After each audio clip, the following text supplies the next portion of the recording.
Welcome back, friends. My name is Zephyr, and in today's stream, we're going to be continuing our second playthrough of Final Fantasy VIII Remastered on the PlayStation 4 goodness.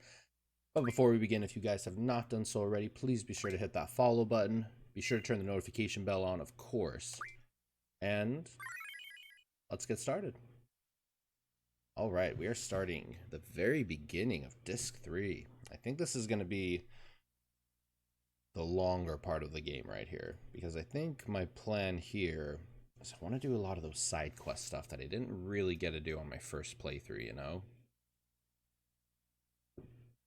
I think this is going to be the disc where I definitely dive more into some side quest stuff, some GF, some ultimate weapons, hopefully. I really want to get the ultimate weapons. At least Lionheart. I feel like I at least got to get Lionheart, so let's see what it's about. Is it over? What happened? Renoa. What happened to Renoa? She got sent into a coma. Got sent into a coma at the end of disc 2. Did it even say why?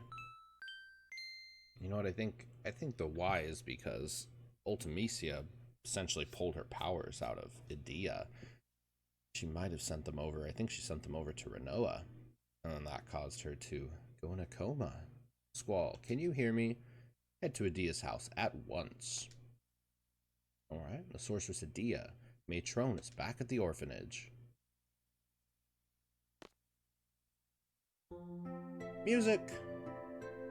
This game does that where it just like cuts the music out on those scenes, and it's not terrible, but like it's, you notice it. Like you notice when there's not background music, you know? Alright, we're heading to Edea's house.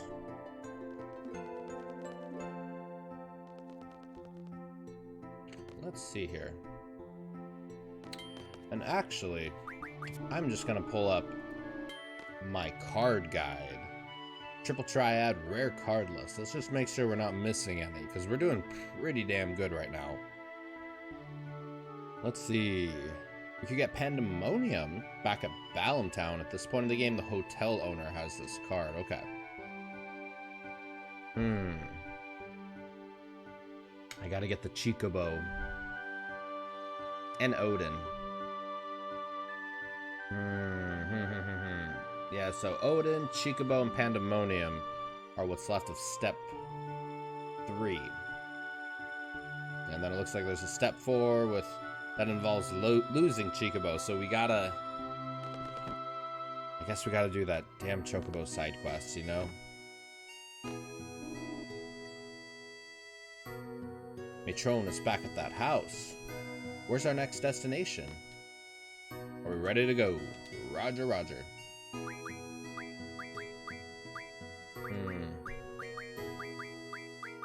Let's see. Man, my party is so low leveled. Okay, let's do. There we go. Ooh, we're right out of Edea's orphanage, actually, so we could just head straight there. But you know what I want to do just real fast? Just real fast. There's some Ultima magic with my name on it. Alex, how you doing? Hi! How's your day going so far? Oh my goodness, thank you so much for the follow, Alex. How's your day going, man? What you up to today? Just playing some Final Fantasy VIII goodness over here. Let's see. This is my second time playing through it, so I'm kind of doing a little bit more side quest stuff right now, you know. But yeah, I'm having a pretty solid day. I hope you are as well. Let's see. I'm guessing big Final Fantasy VIII fan. It's a pretty awesome game, I'll admit. This is only the second time I played it in my entire like full run of playing it, but it's really good. I really like it a lot. Pretty good. I love Final Fantasy VIII a lot. Nice, nice. Is it your favorite Final Fantasy in the entire series? a little surprised how many people have told me it's their favorite. Like, as a big Final Fantasy fan, you kind of always hear, it seems like Final Fantasy VIII is like the dark horse or the dark sheep or whatever the term is in the family. But like, I mean, there's a couple things that are a little funky, but like, I do like it quite a bit. I'd say it's my third favorite behind 10 and 12. Oh my goodness. I loved 10 and 12. I think 12, in my opinion, is the most underrated Final Fantasy in the entire series. Let's see. Man, I love 12. It's such a... Both 10 and 12, too, are like such huge games. I mean, all of the Final Fantasies are usually pretty big games, you know? But like, 10 and 12 are gigantic. What did you like so much about 10 and 12? I'm curious. I love the ability in 10 to just be able to swap out characters on the fly during battle. I think that is super, super cool. I honestly hope Remake does something like that with characters, you know? There's a lot to say. Honestly, my favorite thing is just talking to people about like their opinions on the different Final Fantasies or just like different games in general. But like, everybody always has a favorite, you know? Everybody always has a favorite or one that they really don't like for whatever reason. It's super interesting to hear everyone's opinion. I'll say for myself, 10 used to be one of my absolute favorites. It's kind of weaned a little bit as I've gotten older, but I also haven't played it in quite a while. 12, I don't think I really liked much as when I was younger, but after having replayed it, like I definitely think 12 deserves a lot more love. It's phenomenal. The Gambit system is super, super cool. But yeah, for 10, Sphere Grid is a lot of fun to navigate. Great story pacing, 12. The world building, the writing, the voice acting. Balthier. Yeah, Balthier. Man, he's my favorite in 12. He's so good. Yeah. No, I totally agree with the Sphere Grid. The amount of customization you can put on the characters is just outstanding. I love it. Over here. I knew it's over there somewhere. Yeah, I just played, well, not just played, but like, I remember 5 so years ago when I got the, I think it was a PS3 remaster of Final Fantasy X. And I did the international Sphere Grid. Ooh, we can get Odin right here. I did not know. Super cool. Yeah, and I got the international version of the Sphere Grid. And it's so different than the regular one. It was weird. You could have like Lulu be like Orin and have, you know, Kamari be like a mage and stuff. It was super interesting, but it was, ooh, I'm Odin. I remember this part. But yeah, I mean, both of them are just phenomenal, just absolutely phenomenal games. Do you have a favorite soundtrack in the entire series at all? I was having some good conversations with people on Twitter about like favorite OST in the entire series, and I'm loving hearing like everyone's opinion on it. It's super interesting. I do remember this part. I got Odin on my first playthrough. It was so cool. And I used Odin at the very end at that one part, and he turned into Gilgamesh. It was super, super cool. Alright, I think I'm remembering it.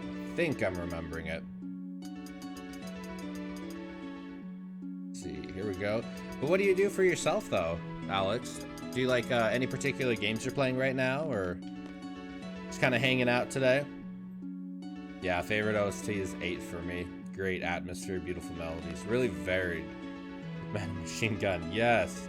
Honestly, when I heard that song for the first time when I was doing my playthrough, Man with the Machine Gun, I like legitimately stopped and was like, this is like the coolest battle theme I've ever heard in a Final Fantasy game. It's so good. It's so good. I mean, I don't know if I would include like the boss battle themes, because, you know, stuff like Dancing Mad and One Winged Angel and stuff like that is so good, but like regular battle themes, it's just next level stuff. Yeah, I was a little mixed on a couple things when I was doing my first playthrough of it. Does not have a left eye. I think I have to bring the other one up. Leave it as it is. Okay.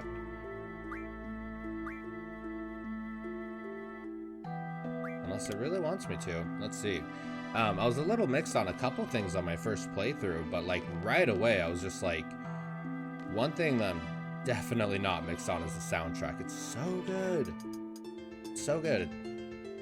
Especially for a game that's 20 years old. Like, I love it, man. I love it. Yeah, just hanging out, curling, trying to, Platinum 12 and playing through Deadly Premonitions. I've never heard of Deadly Premonitions. I can only imagine the difficulty of platinuming 12. Okay. I got it. I get this now. How do we get out of here? Code error. Okay. Take out the left eye. Take out the right eye. Yes, I remember. What are some of the hardest things you have to do to get the platinum for 12? Do you have to get the invisible bow and arrow? That's like Sagittarius or whatever it's called. We have to like walk a certain, I don't even know how to do it again. I got it one time super by happenstance when I was doing my first playthrough of 12. And then I was trying to get another one. Oh no! Crap, what was that? Oh, I mean, it's a super awesome weapon. It's cool to see them like shooting stuff down. Hold on, I'm just gonna write this down. Yeah, shooting stuff down with like an invisible bow and arrow, but like the odds of getting it are so insane. 439. Yeah, the odds of getting it are just super insane. Let's see. Yes, that was it. It's stupidly too rare. Honestly, why does it do this? Honestly, one of the things that really bugged me quite a bit about 12 is the RNG in it. Like, the game is so RNG heavy in the aspect, like, the treasure chests. They'll do this thing where it'll be, like, a 99% chance that it's a potion. And then it'll be, like, a 1% chance. What's going on here? Yeah, and then it's, like, a 1% chance of getting, like, the Excalibur or something like that. I don't think the Zodiac Spear was like that, but, like, some of the RNG in Final Fantasy XII is just tough. Just tough, you know? But yeah, RNG is not too enjoyable. Yeah. Yeah, but the story of 12 is so cool. It reminds me of Star Wars so much. Like, it reminds me of a Final Fantasy Star Wars, you know? If anything, though, I will admit I really don't like Vaughn and Pinello much as characters. I wish they kind of did a little bit more with Vaughn and Pinello. Code accepted. Like, it feels so much like a Star Wars Final Fantasy video game, but I just wish Vaughn had more, I don't know, like Luke or something in Star Wars, you know? Like, I just wish he went more places. Ooh, do you see Odin? I adore the 5 judges. Yeah, the judges, dude, the judges in Final Fantasy XII are awesome. Excellent, prepare thyself. The weak shall perish, the strong shall triumph. Prevail over my sword, and I shall grant it to thee. For honor, let us fight. Man, in the remastered version of Final Fantasy VIII, these graphics look insane. Like, they look so good. I feel like I remember on my first playthrough, I don't remember him attacking. I feel like I just want to draw until I see he'll attack. Do I not have... Oh, do I not have any room? Okay. We're gonna play like that, eh? Let's see. But yeah, the Final Fantasy 12 is just awesome. I feel like whenever I talk to people about Final Fantasy, it seems like 12 is one of the ones that consistently gets left off like people's favorites list. So it's awesome to see somebody like really likes it. I love Final Fantasy 12. I think the reason I might not play 12 as much as some of the other ones, the game is so huge. Like, I feel like I could get through 6, 7, 8 at this point, 9, you know, in like 30 hours, 30, 40 hours. But Final Fantasy 12, man, that game is massive. I can only imagine people going for 100% on 10 and 12. 12 is a commitment. That is the perfect word for it. Have you gotten the platinum for 10 at all? I have played 10 probably 4 or 5 times in my life. I've played it quite a few times. This was one of my favorites. Still is like pretty high up there in Final Fantasy. But there are some mini games in Final Fantasy X that just drive me absolutely insane. The lightning dodging is just terrible. The butterflies and Makalania Forest for Kamari's weapon. Oh man. And then what's the other one? The Chocobo. Oh, to get Tidus' celestial weapon? Oh, the Chocobo is terrible. Ooh, you beat Penance without Zanmato. Dude, did you like stream it or record it or anything? That is some that's some ability right there. I give you big props for that. When I did my last playthrough, man, he really doesn't attack. Does Odin really not attack at all? Yeah, I remember, and it's been quite a few years since I played Final Fantasy X, but the only way I was able to beat the Dark Aeons or Penance was to use Yojimbo. Let's see. Lightning bolt dodges, dude. Oh my god. I've had many conversations with people about the lightning dodges and how terrible they are. I'm just gonna attack him and see what happens. So he really doesn't attack. Very interesting.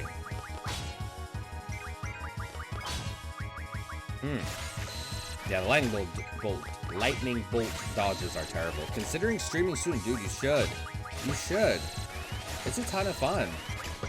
And it's pretty cool because, like, I mean, if you record it as well while you're streaming, even if you don't record it, like, because you can download your VOD from Twitch afterwards, it's cool to just kind of see, you know, your reactions and, you know, some of the cool parts in the game. When I did my first playthrough, I kid you not, when I did my first playthrough of Final Fantasy VIII, I beat Ultimacy at the very end from Angelo.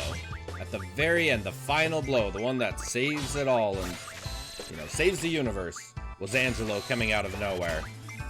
And I think it, like, picked Ultimacy up and did, like, a backflip and, like, smashed her down. I'm like, dude, a dog just saved the entire universe. Let it be known. But yeah, I mean, and you can even get, like, I think you can connect, like, your PlayStation or Xbox directly to Twitch and just stream, like, gameplay, so dogs are the best. I love this. Yes, yes. Yeah, my pups will occasionally come up and ask for some love while I'm streaming, so they're pretty darn cute, I'll say. I have 3 golden retrievers myself, so a lot of fluff, but they're pretty cute. Was that it? I think that was it. Gee, Mega Potion and Odin's card. You know, I wonder... Oh no, it doesn't give me a chance right here. Porto! Yo, what's going on, my man? How you doing, buddy? D'Angelo coming through in the clutch. Absolutely, dude. Dude, I was, like, jumping out of my chair when that happened. I could not believe the final blow of the entire game. A dog just saved the entire universe. It was awesome. Call upon me in times of trouble. And we got Odin. We got Odin. I think I can actually get Tonberry right now. The Tonberry King. Ooh, I'm kind of tempted to do that. Let's see here. Yeah, we're just kind of talking about, like, favorite Final Fantasies. Alex is a pretty big fan of Final Fantasy 12. And I love hearing that. Like, I feel like I never hear Final Fantasy 12 part of the favorite Final Fantasy discussion. But it's so good. It's so underrated. It's so good. I think it might be maybe some of the characters in 12. I mean, I think Balthier is one of the greatest Final Fantasy characters, hands down. Fran is super, super cool, too. I think Bosch is a really interesting character. The judges are awesome. I think Ash is okay. But, like, Vaughn and Pinello, you know? Yeah, if I remember, it's 20 Tonberry kills for the Tonberry King. I think you're right. Someone was saying, though, to use Diablos and just, like, that'll take good care of him. So I might just try that. But yeah, someone was saying, like, this is the spot where all the Tonberries appear. So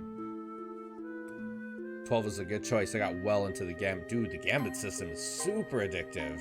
It so is. Honestly, like, that's what it felt like 7 Remake was trying to do. It was trying to do some kind of Gambit system, but I wasn't quite getting it, you know, with some of the materia. Yeah, the Gambit system is super addicting. I love the Gambit system. Alright, let's make sure we're all fully well equipped here. We're gonna be fighting some Tonberries after all. Ooh, magic plus 20. Okay. I think I just got Odin, so it'd probably be a very wise move for me to save first. Oh, well, look at that. Look at that. Dude, Tomberries are my favorite. Ha! I love that their only attack they have is death. How perfect. How perfect. Oh, and all my stuff is adios. Ooh, and I did just get Alexander. When I did my first playthrough, very first playthrough, I did not draw Alexander from Adia. And so I still got Alexander right at the very, very end from the Behemoth, the Cattle Weakness, I believe.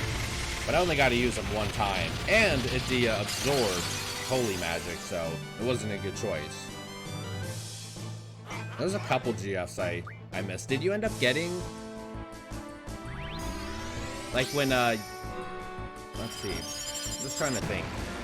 Have you gotten all of the GFs before, Alex? Like when you've done your playthrough of Final Fantasy VIII? I think the ones I missed were not Adia, Eden. Someone said Eden. It's like a spaceship one. Bahamut. I missed Bahamut. I'm super bummed about that. What was the other one?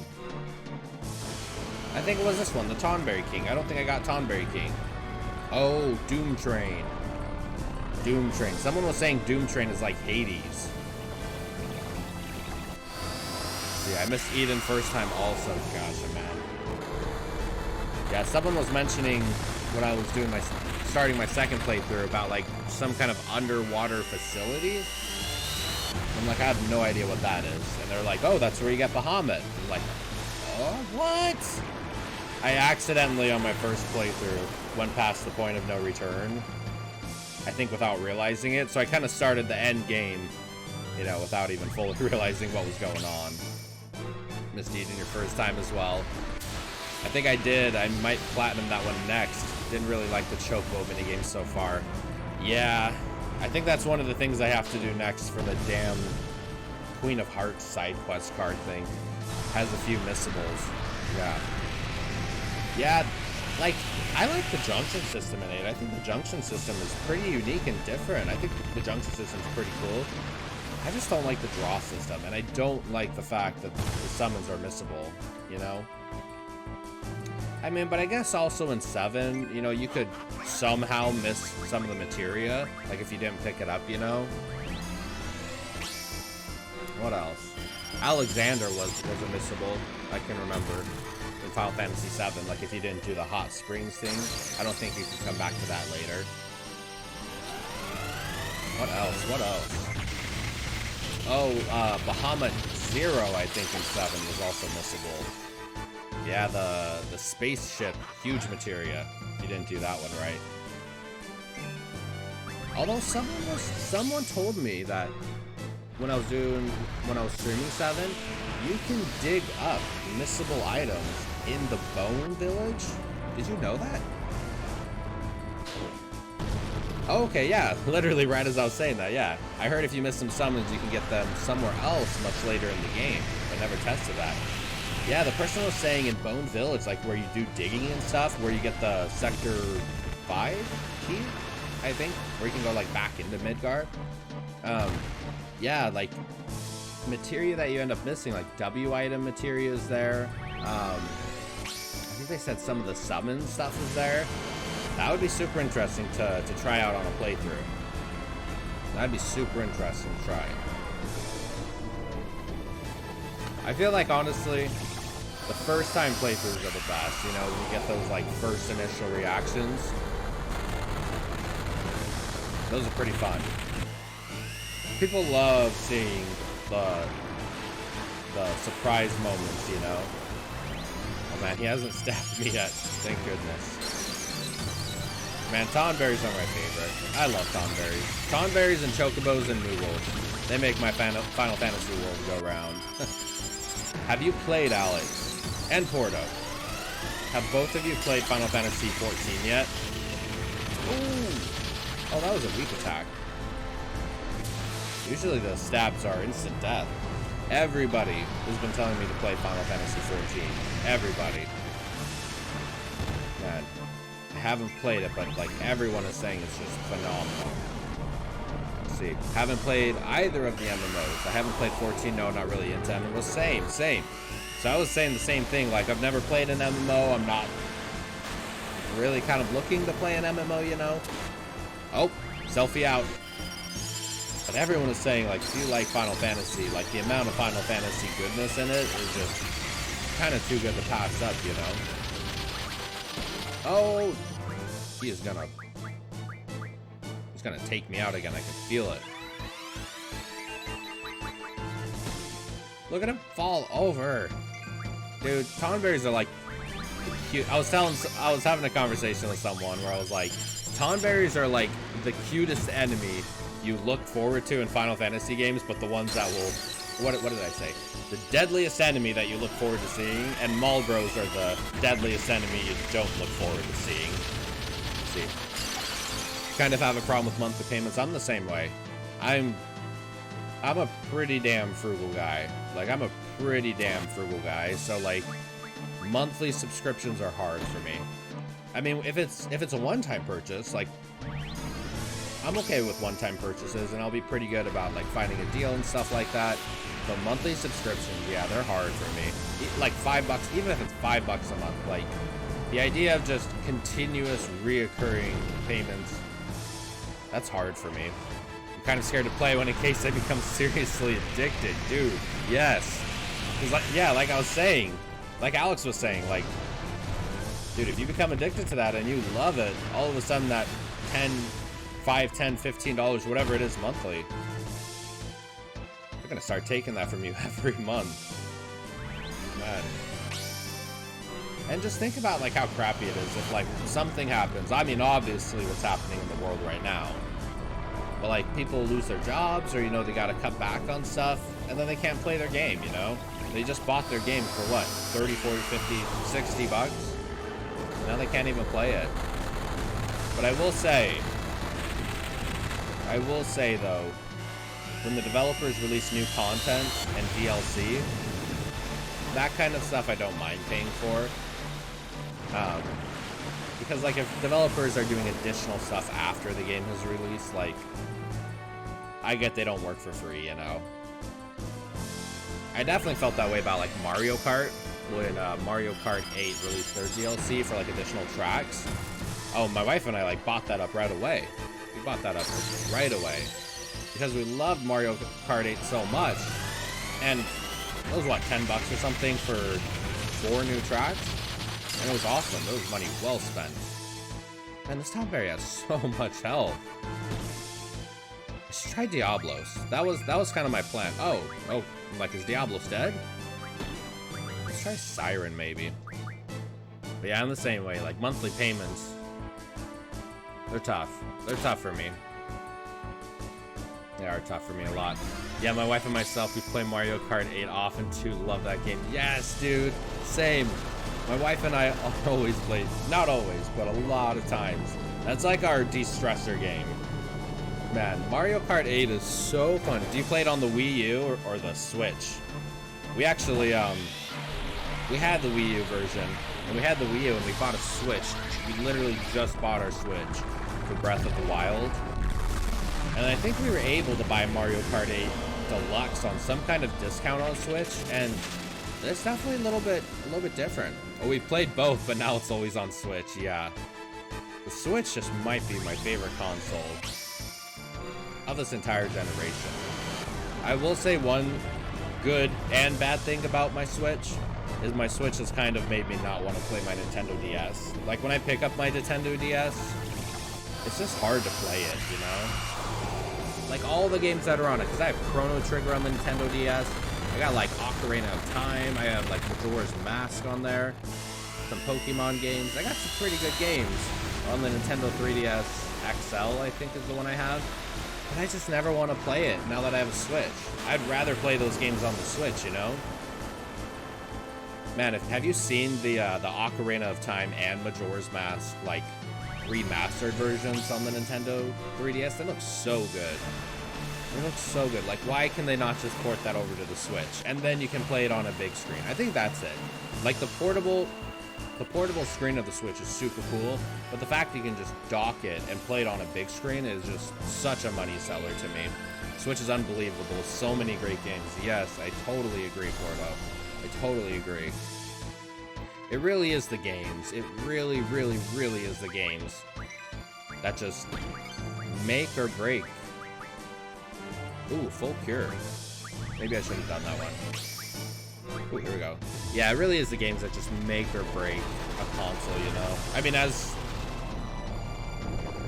we've kind of seen with the Xbox this generation, you know? And I mean, I love Halo. Like, I actually bought my Xbox One just for Halo 5 and the Master Chief Collection, because I'm a big fan of the Halo series. I have been my whole life, and it was fun. But like, after I got that Halo kick out of me, I'm just like, well, what comes after this, you know? Ooh, there we go. That's some damage. I like to see that. All right. Note to self, use Diablos. I use it 90% in dock mode. Same. I'm not super crazy on, we don't get like any items, and we don't get any, like any items or any experience for the Sombre fights. How funny. How funny. So we couldn't even level up like Diablos if we wanted to. Yeah, I'm the same way. Like, I very rarely use it outside of, the docking mode. You know, and that's the thing, like, that's kind of the thing that bums me out about the 3DS. As somebody that's gotten very, very used to just pressing one button on my phone and airplaying whatever I'm doing straight to my TV, with like the iPhone and the Apple TV combo, as someone who's gotten very used to that, and someone that's gotten very used to the Switch, it's hard, man. It's hard to go play like a Nintendo 3DS in 2020, you know? I mean, the games are still phenomenal, and like, I still play it from time to time because of Chrono Trigger and because of Ocarina of Time. But like, aside from those, meh, you know? Porto, you're a pretty big Game Boy fan, right? You have a DS too, right? Because you were playing it yesterday. That was a super unique game that you're playing. It was like a, what was it, like a law kind of game? The whole time I was watching it, I'm like, this is super unique. I mean, I knew there were like dialogue-based kind of games like that, but I feel like I've never seen one, so that was super, super cool to watch. That's one of the things I love about Twitch, is just the variety of games out there, you know? Like, I've played first-person shooters, I've played role-playing games, I've played, like, action games, and you know, all, like, slasher games and hack and slash and everything. But there's still so many games, like, I don't even know about. There's still so many different kinds of games I don't even know about. I love me a handheld, no doubt, just for first Switch dock. Ace Attorney, that was the name of it. Yeah, it's been super fun. Super, super interesting. You know, and a lot of people who I kind of talk with on Twitch, like, I'll go over and check out their channels and like follow them and watch them while they stream as well. And just the variety of games is so fascinating. As much as I love talking to people about Final Fantasy and RPGs and stuff like that, there's something so fascinating to me about seeing these games. Like, I would probably never buy like at a game store, you know? But like, watching other people play them, like, see them, it's so unique, because maybe I will buy them. Maybe they've like piqued my curiosity. Maybe it's like, this is so different, but so fun looking, you know? Yeah, my buddy Stevo, he was playing like it's not open world, but it's like a turn-based strategy game. It kind of looks like Age of Empires, but a lot more modern. It looks super fun. Alright, Diablos. I just realized this was not sped up. What? Let's speed this up. Let's get this going here. We gotta do, what'd you say, 20 Tonberries? Woo! 20 Tonberries. We got this. Hopefully we got this. Someone was saying you can leave and come back though, and it does not reset, which is phenomenal news. I wonder if Odin ever shows up and like slashes them down. I wonder. Let's see here. When you're done with Ace Attorney, what other games do you got lined up to play, Porto? Do you have any other ones that you're kind of looking at? I should probably heal them too. Heal the GFs. Let's see. Because you have the Game Boy, right? And then you also have your Nintendo DS. Do you have any other consoles that you play? Excuse me. That you play often? Let's see. Probably we'll be playing Morrowind for some time. I've never played that. That's one of the Elder Scrolls games, right? Is that Elder Scrolls 3? If I can recall. Let's see. Yep. Okay. Like I thought the name sounded familiar. I thought it did. So what's the big difference between like Morrowind versus like Skyrim? Ooh, think about Silent Hill on the PS1. People have been telling me I should play Silent Hill as well. I've never played Silent Hill or Resident Evil.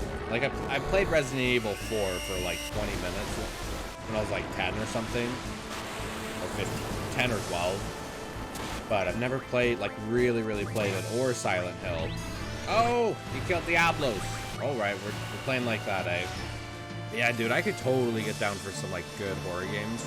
I've been really itching to watch like some good horror movies, you know, like good horror movies.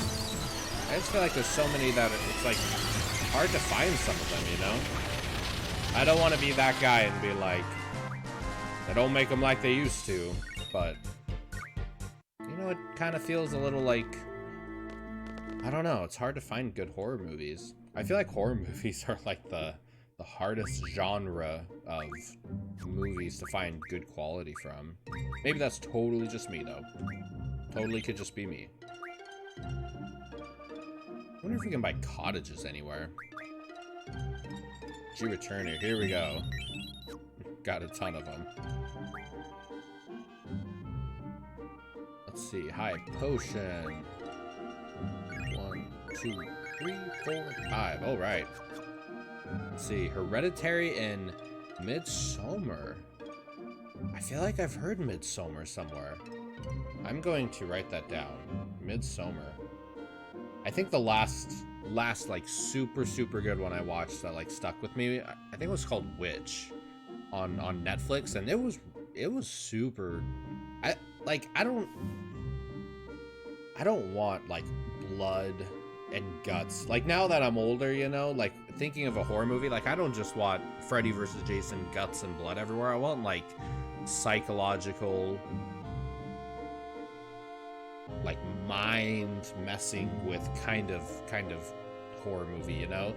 Because like blood is a shock factor and then it goes away. Like Saw, like, you know, the Saw movies are just like, ooh, that looks really painful and I would not want to go through that, but okay, moving on. But like movies that really stick with you and like you think about and like mull over. Let's see, I enjoyed It Follows, but that was a few years back. Been meaning to watch Midsommar. Okay, I definitely wrote Midsommar down for sure. Oh, and Hereditary.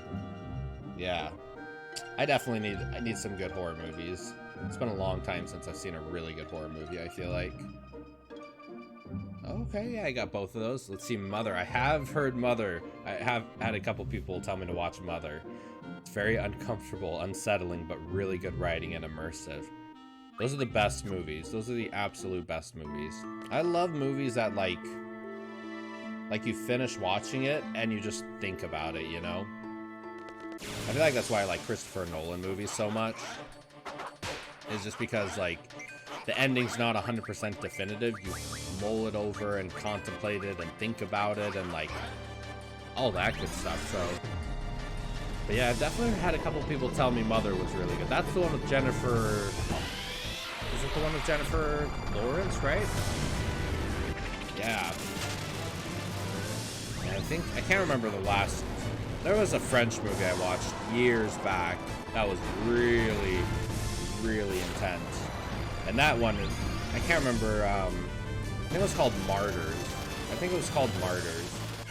And that one, like, even like 5, 6, 7 years later after I watched it, I still think about it. And I've only seen it one time, but that was like a psychologically really intense movie. You know, it's interesting when you think about a movie like it's super, super good and you can appreciate it, but you'll probably never rewatch it again, you know, because of like the intensity of it. But those are good recommendations. I'll totally check both of those out. Are you a pretty big like horror game fanatic yourself, Alex? Agreed. Movies that stick with you are a treat. So many are forgettable 5 minutes after. Yeah, totally agree. I really feel like Christopher Nolan is so far beyond so many other directors in that regard. Just writing movie-wise, making it immersive, rememberable, and you want to talk about it and contemplate on it. Nolan does such a good job with that. There was another one, like Alex starts with a V, I think. He also does movies like that. And then I think Alex Garland, I think that's the name, who does like Ex Machina and Annihilation. Just brilliant writing. Midsommar would fit that description. Okay, I will have to check it out. I'm all about some good, in-depth, thought-provoking, that's the word, thought-provoking kind of material. Don't think I'd watch that again, but I keep thinking about it months afterwards. Yeah. If either of you have never heard of the movie Martyrs, I cautiously recommend to at least Google it and like read about it. It's like really, I wouldn't even say it's R-rated. It's like NC-17, really psychologically intense. But that is probably the one horror movie my entire life that I still to this day think about. Oof, Martyrs. Oh, you've seen Martyrs? Yeah, that was something. Yeah. I think you're the first person actually ever I've talked to who's also seen Martyrs. I mentioned it a couple times to like some coworkers in the past, and I had one of them actually like look it up on IMDb, I think, and read the description. And then he's just like, nope, not gonna watch it. Not interested. And that's totally fine. Because it's not an easy watch at all. It's tough. It's really tough to watch. It's tough to think about, but it's like you totally said, it sticks with you. Yeah, it looks intense. It is. Feels like the second half of the movie lasts forever. Yes. I think I was watching it when my wife and I were, in our like first apartment in our small little studio. We were like 18 years old or something. 19, I think I was 19.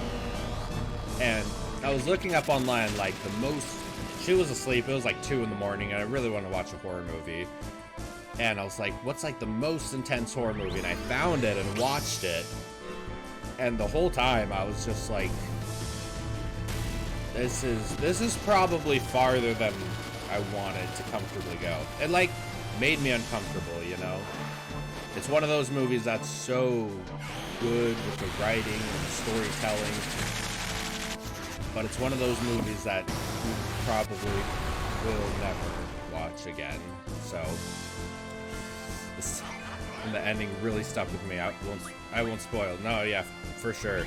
The way it ends is, I feel like with each what's it called? Like each, not chapter, but each arc of the story, like each third of the story, there's like more and more stuff to just like think about and contemplate. So yeah, that was probably the most intense horror movie. I wouldn't even say that's horror. That's more like just psychologically disturbing, if that's the word for it. Yeah, that one's probably the most intense one. I'll say Porto. It's one of those things like cautiously recommend. So if you're feeling intense and you're feeling, you know, you want to go for it, it's a great movie, but it's very intense. If there's such a thing as more than R-rated. It's more than R-rated. Well, I guess so, yeah. That's what NC-17 is for, right? Have either of you ever seen The Witch? I think it's on Netflix. The Witch. I watched that, I think, last Halloween. And that was pretty interesting.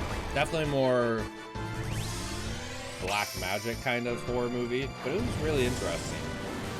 I'm not super believe on any of that stuff myself, but like my dad tells me The Exorcist is the scariest movie he's ever seen. And I watched The Exorcist, and it was, I mean, I guess if you like really believe in that kind of stuff, it could be super terrifying, but I didn't think it was that scary at all. But The Witch, like, I mean, I don't believe in a lot of that stuff, but it was still really, really interesting to watch. Doesn't ring a bell. It's pretty solid. It was pretty good, honestly. It's based in like the 1700s, I think, in northeastern. Oh, what's that? Is it Salem? The Salem witch trials, right? Yeah, based in like Salem in like the 1700s. During all the witch hunting and stuff going, when everyone thought everyone was a witch for whatever reason. Let's see here. There we go. I like being in focus. But yeah, it's super interesting. That one I could say, like, probably a good one to watch. I think at the time it blew people's minds, but now, yeah, not so scary. Oh, The Exorcist. Yeah. Yeah, I mean, you also got to think how much cinema has changed. Like, horror movies from the 60s and 70s, I mean, they're still great and can still give you, like, shock value. But is it safe to say, maybe, society's become a little desensitized to stuff like that? You know? Like, not everyone is going to watch horror movies. Not everyone's going to go to the theater to see a horror movie, but those who do go and see them kind of have become more and more desensitized, you know? I wonder if that's fair to say. You know? I mean, honestly, one of my favorite movies of all time, absolute favorite movies of all time, is Alien. The first one and the second one. But the first one is like, even to this day, still gives me anxiety. It's still so good. Man, and that was, how old? Is that 50 years old? What did it came out like, Alien is great, yes. I agree. Man, Alien could be like a top 5 movie for me. And honestly, and it's not fair to say, but I think Alien and Aliens are just like so equally matched with each other, but so different. I might like Aliens, the second one, more than I like the first one, but for totally different reasons. Like the second one is so action-packed and like, it feels like James Cameron directed it, which he did. But the first one is like so horror anxiety. It's just so good. Alien is incredible. I agree. You both got awesome movie taste. I like you. Yeah, horror, like, Alien is great. Or even Jaws, you know? Like, just the way they did Jaws in the 70s. It was so brilliantly done. It's still great to watch. Still great to watch even to this day. You know? And it honestly reminds me a little bit of Final Fantasy VII Remake, to kind of like bring it back around to like Final Fantasy a little bit. In Jaws, I think what made Jaws so terrifying is that you don't see the shark at all. You don't see the shark at all until like the very end. Or you see like little hints, you know. Money, what's going on, my man? How you doing, buddy? We're talking about horror movies and Jaws and Alien and stuff like that. But yeah, I think like Jaws, what makes it so good is they don't show the shark at all throughout the entirety of it. And then that last act, you get it. And it's so satisfying and so scary. And same thing with Alien. Like, you don't see the alien almost at all, the entire Alien movie. And they did that with 7, with Sephiroth. You know, they didn't really show much of Sephiroth for so long. Yo, what's going on, Xbox? How you doing, buddy? Let's see. I feel the only way to make a successful horror movie nowadays is that you need to make it disturbing. We've seen all kinds of horror movies already. It's not easy to reproduce that fear. No, it's not at all. Especially when people see it once. Like, if you've seen it once, it's really hard to do the same thing again and get the same shock value. That is unless you go jump scares. Yeah, and jump scares are, like, only good for that scene, you know? Like, after you get your jump scare in and you get your, you know, your little moment, then it's not good anymore, you know? Whereas, like, what's so great about Alien and Jaws is, like, the entire movie is building up to this, like, anxiety-inducing fear moment, you know? So, I'm doing good myself, Xbox man. I'm doing pretty good myself. Having a good stream, talking to some good people, having some good conversations. What about you? You having a good day yourself? And you, Money? How are you doing, buddy? Are you having a good day? Yeah, nothing. I think I'm trying to get the Tonberry thing right now. I think I'm on like Tonberry 4 or 5, so still got a little bit of a ways to go, but yeah, I've been having a pretty solid day so far. So then after stream, I'm gonna go do some grocery shopping, you know, go do some adult things, some real life stuff, you know, all that good stuff. But yeah, it's been a pretty solid day so far. Still loving Final Fantasy VIII. Still loving it. Let's see. What about you, Money? Or Xbox? Do either of you have any personal favorite, like, horror movies? Or we're trying to talk of, like, good quality movies that, like, really sticks with you, you know? That you, like, think about and you contemplate and all that good stuff. Movies that stick with you. I think Christopher Nolan, and I was mentioning that a little bit earlier, I think Christopher Nolan does such a good job with making movies where you leave the theater, you walk out, or you turn the movie off, and you're just like, you think about it. Just woke up, and that's about, and that's good. About to pop 8 up, saw you're online again. Dude, stop by. Dude, that's awesome. That's awesome. Yeah, Final Fantasy VIII, I'm loving it. It's so good. I'll definitely say, I won't say it's my favorite, and I do think there's a couple things that are a little bit hit or miss, but like, the things that are good are really, really good. Been a good day so far. That's awesome to hear, man. That's awesome to hear. Are you streaming it all later, Money? Not a horror movie fan? I only watch them because of my girlfriend. Oh, is she a big horror movie fan? It seems like I've seen, like, so many relationships are like that, where, like, one person will love horror movies and the other person, like, doesn't care for them at all. So, yeah, I don't think my wife is, a very big horror fan. So, she kind of gets a little bit of the horror movie spirit, like, when Halloween comes.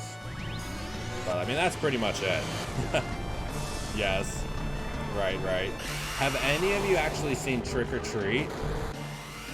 Porto or Alex or Money or Xbox? And have any of you seen Trick or Treat? That is one of the coolest. And I don't know if I'd even say horror movies. I would just say, like, Halloween movies. What's your favorite Nolan film?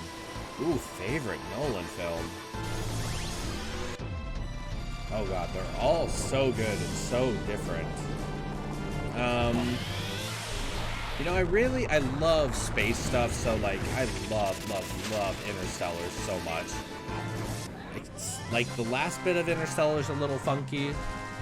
It's interesting, it's super interesting, but, like, oh man, favorite Nolan film, that's so hard. I feel like I'd probably have to say Inception, though. Oh, but The Dark Knight, he did the Batman series, too. Oh, man. I don't know if I could answer that, Porto. I don't know if I could answer that. I would probably say, I don't know. I loved Memento. Memento is phenomenal. Memento is such a mind all over the place. Oh, yeah. Memento's great. Yeah, tough question. No, you haven't? Yeah, if you ever get a chance to check out Trick or Treat, it's a really good Halloween movie. Definitely has some horror elements in it. But this Halloween time, if she wants to watch a horror movie, you should mention Trick or Treat. It's really good. I wouldn't say it's scary. It's just got, like, werewolves and witches and I don't know. It's like a perfect Halloween movie. It's so good. Oh, thank you so much for the host money. You are an absolute legend, my friend. An absolute legend. If all of you have not checked out Money Benjamin's channel, phenomenal entertainment. Phenomenal guy. I highly would recommend you to check out his channel. Give him a follow. He is a stellar human individual. Lots of love, Money. And everyone. Porto's streaming some awesome, like, I saw him streaming some, like, Game Boy games earlier, but he's doing, like, some Nintendo games right now that are super interesting. Xbox, do you stream at all? Xbox Batman? Just everyone give everyone love. Like, everyone, it's what it's all about, is just supporting fellow people, you know? Thanks for the kind words. Absolutely, man. Always. You know, finding good people, making good friends, it goes a long way. It goes a long way. And like Porto, you've been phenomenal since I started streaming. Money, you've been phenomenal since I started streaming. You know, just good people. Just good people. Cheers to all of you. I sometimes forget to put that channel points up. I have no idea if anybody ever redeems any of those channel points. Oh, reward requests. I feel like I gotta spruce them up. Is that the word? Spruce them up a little bit. Maybe make them more interesting. Let's see. Yes, I stopped by for the next 9 months though. I stream Smite. What is Smite? I've never heard of Smite mostly. Smite. I've never heard of that. What kind of game is that? Yeah, we were talking earlier just about how cool Twitch is because of the amount of variety of games there are is just outstanding. Like, so many cool people who, you know, pop in my chat or just like I pop into their chat are like playing games I've never heard of before and never seen before that are so cool.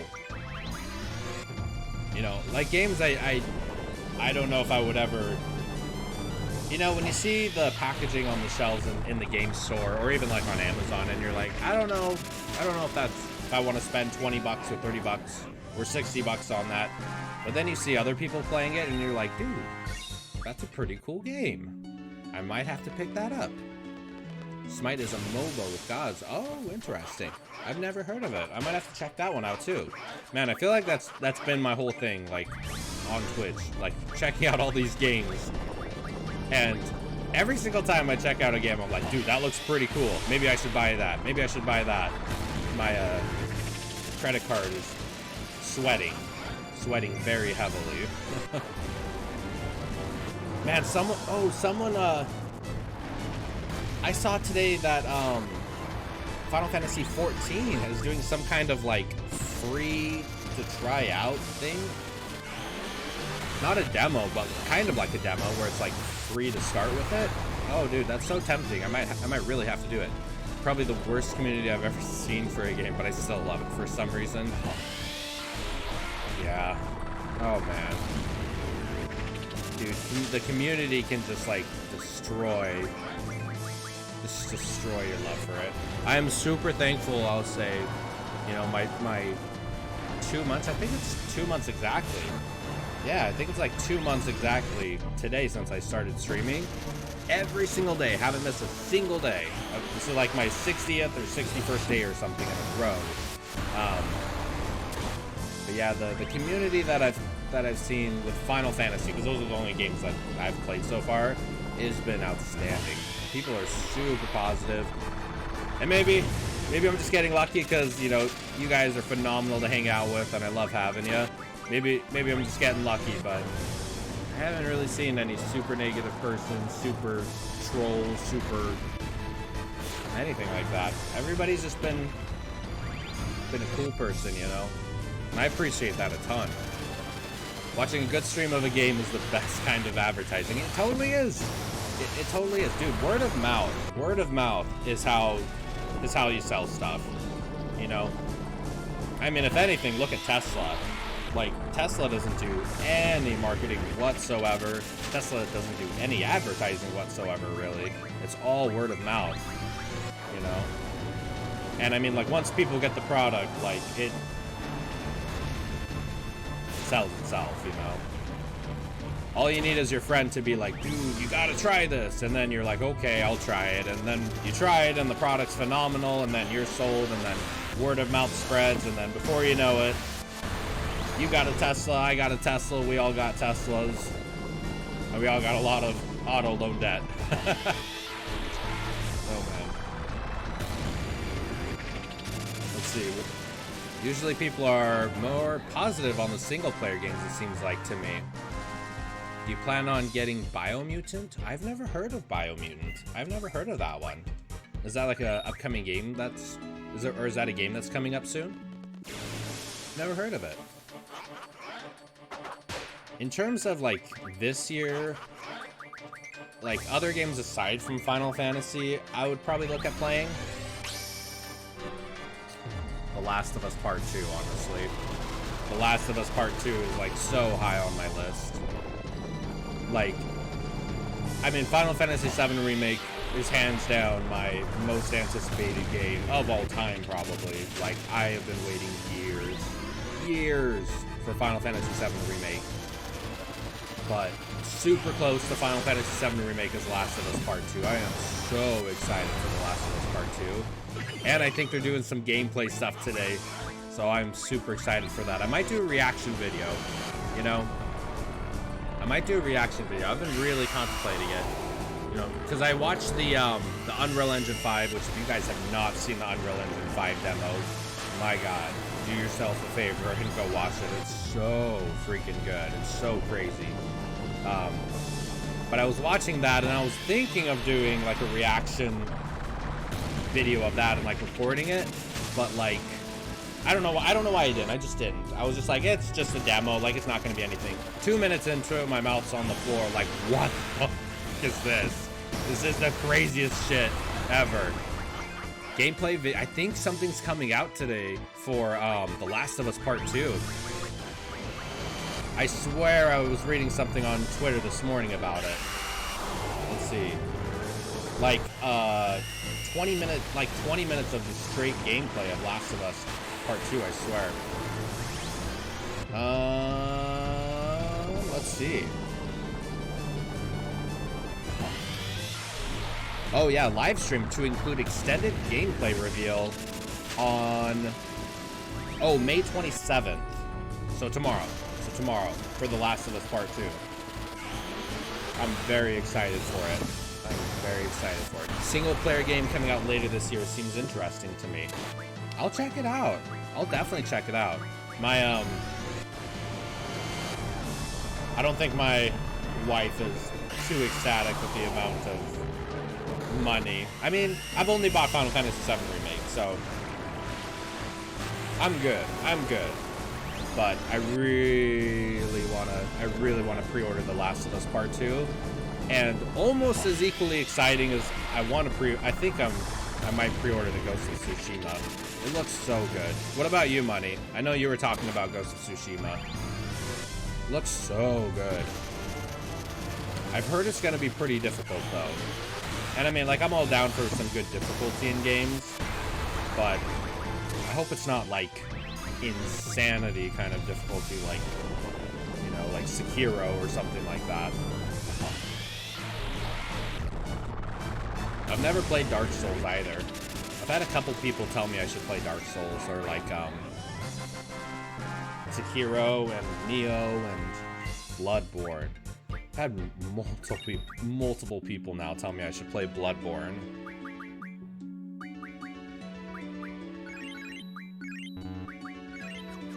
Man, all my Jeffs are probably toast. Tonberry's like making quick work of them all. Oh, and I love the music here. It's like the fire cabin music almost. Dark Souls is probably my favorite game of the past 10 years. Wow. Yeah, the amount of love for Dark Souls is just crazy. It's just crazy. Is it the difficulty that people just love about it? Because it seems like a lot of people say is like the sheer level of difficulty with the games, and then the appreciation or the happiness you get from defeating the boss and overcoming it is just like great feeling. Plus, it seems like people love to see people fail, you know, and especially when you fail and lose for like the 20th time in a row, and you're ready to break your controller in half. It seems like Twitch. Some of the Twitch people love that, so it's like the Dark Souls games are like really good content creating games, you know? Like if you want some good reactions, play Dark Souls. Such an idea though. Such an idea.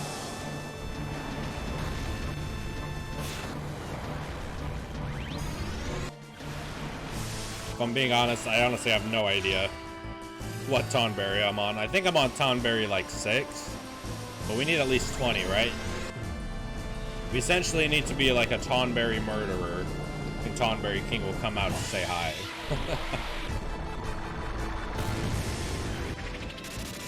Let's see.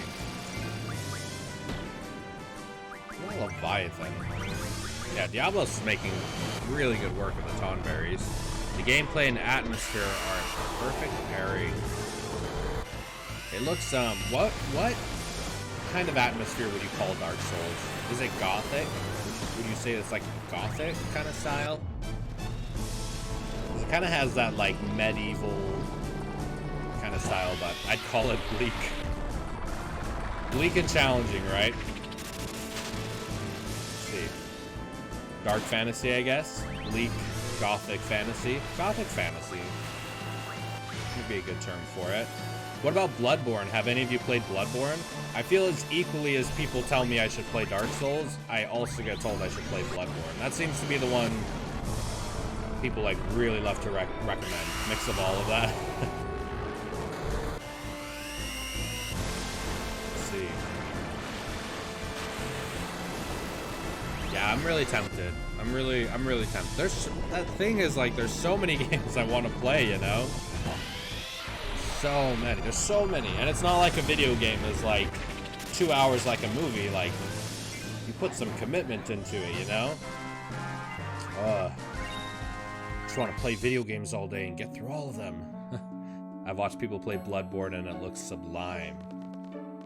Yeah, people really love to recommend Bloodborne. It kind of almost has like a Silent Hill kind of vibe with it.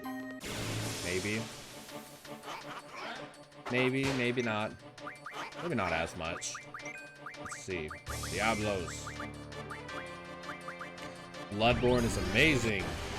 Big fan of Bloodborne. Have you, Money? Have you played all of the Dark Souls games?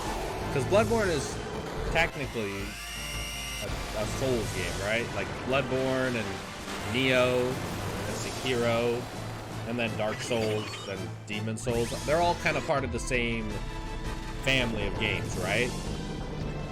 Gameplay feel of Bloodborne is quite different from the Souls games, but it's great. Loved it.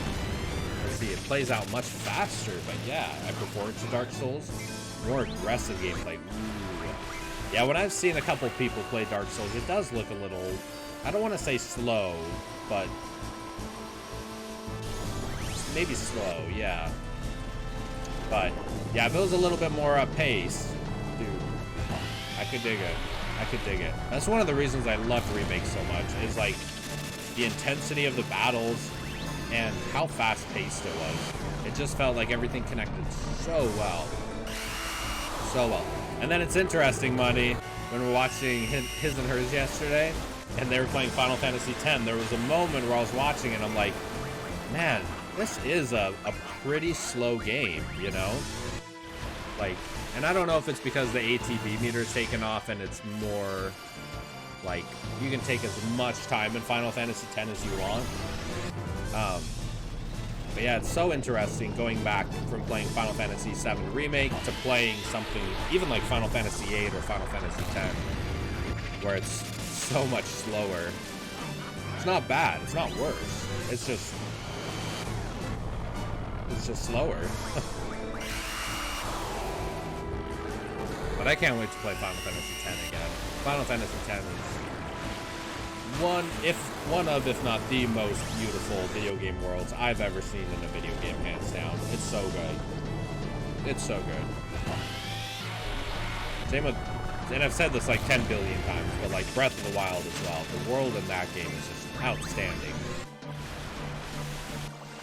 Let's see, have any of you played Breath of the Wild yet at all? Alex or Money or Porto? Or Xbox if you're still chilling back there? Or anyone lurking? Let's see, yo Silva, how you doing, buddy? Good to see ya. Yep. Yeah, what are your thoughts on Breath of the Wild? Have you played Breath of the Wild yourself, Silva? Man, Breath of the Wild is so good. It's sublime, such a great game. I agree. As I'm just chilling here with not even playing the game, love it. Yeah, my wife, we literally bought our Switch just, the only reason we bought our Switch was for Breath of the Wild. And we bought it, and that was when Switches were like sold out right when they came out. They were sold out everywhere. We went to the mall, we randomly found one, and we just looked at each other and we're like, we'll take it. We'll take it. Just let's do it.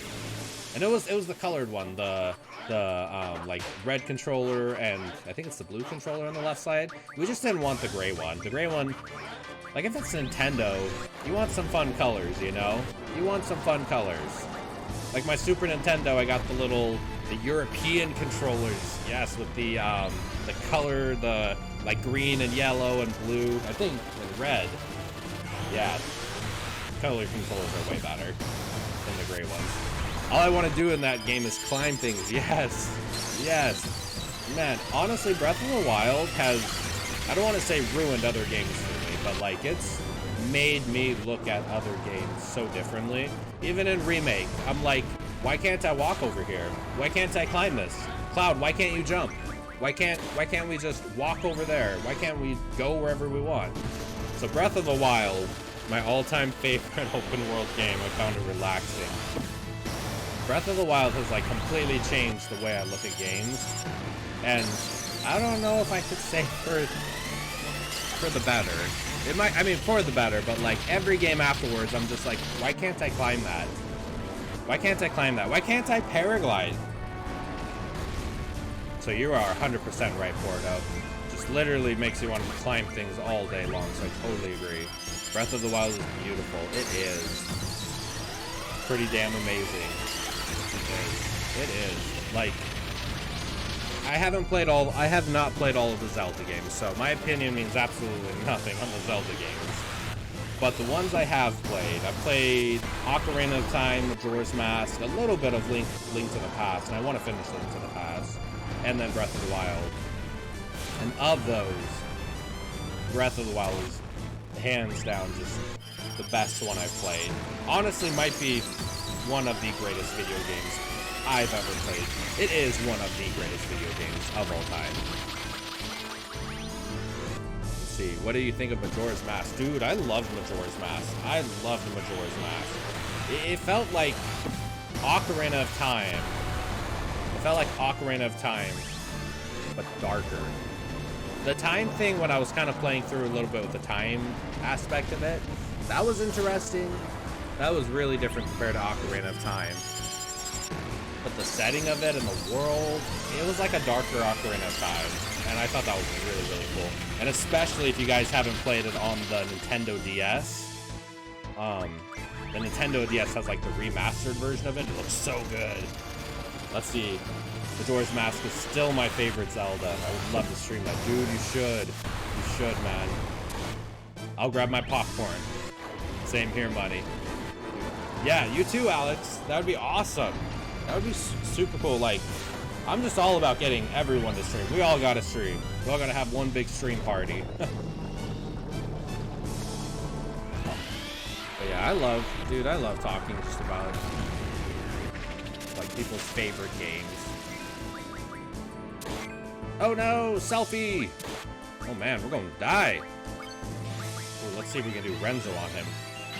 Yeah, I love just hearing people's opinions on their favorite game, their favorite soundtrack in a game, particular reason it's their favorite game, why they don't like games, or like a particular one. Like, I love talking about Final Fantasy 13. And I know Money's a big fan of 13. And 13, I haven't played all of 13. I only played like 20 hours into it. But it seems like there's a couple games in the Final Fantasy series where people can get pretty strong opinionated on. And I just love hearing people's opinions on it. Like, I love hearing people's opinions when they tell me they don't like 13 and why. Or when people do tell me they love 13 and why. I know a lot of people said they didn't really like Final Fantasy VIII, and that's totally fine. But why? You know? I mean, of Final Fantasy VIII, I think the draw system is super flawed in my opinion. Like, I'm not crazy about the draw system at all. The junction system I think is really cool though.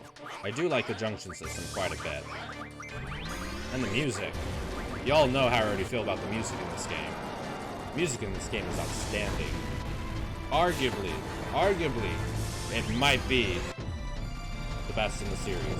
What about you, Money? Do you have a favorite soundtrack in the entire Final Fantasy series? I was having some good conversation on like Twitter with a bunch of people about if Final Fantasy VIII is the greatest soundtrack in the entire series. Oh man, people had opinions. People had some pretty strong opinions on that. Super interesting. You know, man, that's too hard. It is too hard, right? It is too hard. I'm going with a yes on that. Oh, right, Porto. I agree. What about you, Alex or Silva? Do you guys have, or anybody, do y'all have opinions on the best OST in a Final Fantasy game? If you had to pick one, if it was like, I always use the term like your island pick, like you're stuck on an island for the rest of your life and you can only pick one. I don't know, Final Fantasy VIII I was so shocked at how good the soundtrack is. It's so good. Remake. What they did with Remake, though, is, like, not even fair. It's not even fair how good they made the Remake soundtrack.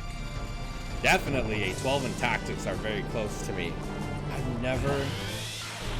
Oh, man. Don't hate me too much. I've never played Tactics. I've never played Final Fantasy Tactics. Like, really played it. Like, gotten more than 5 minutes into it. Never played it. I had my dad got it for me when I was really young, like 7 or 8 or 9 or something.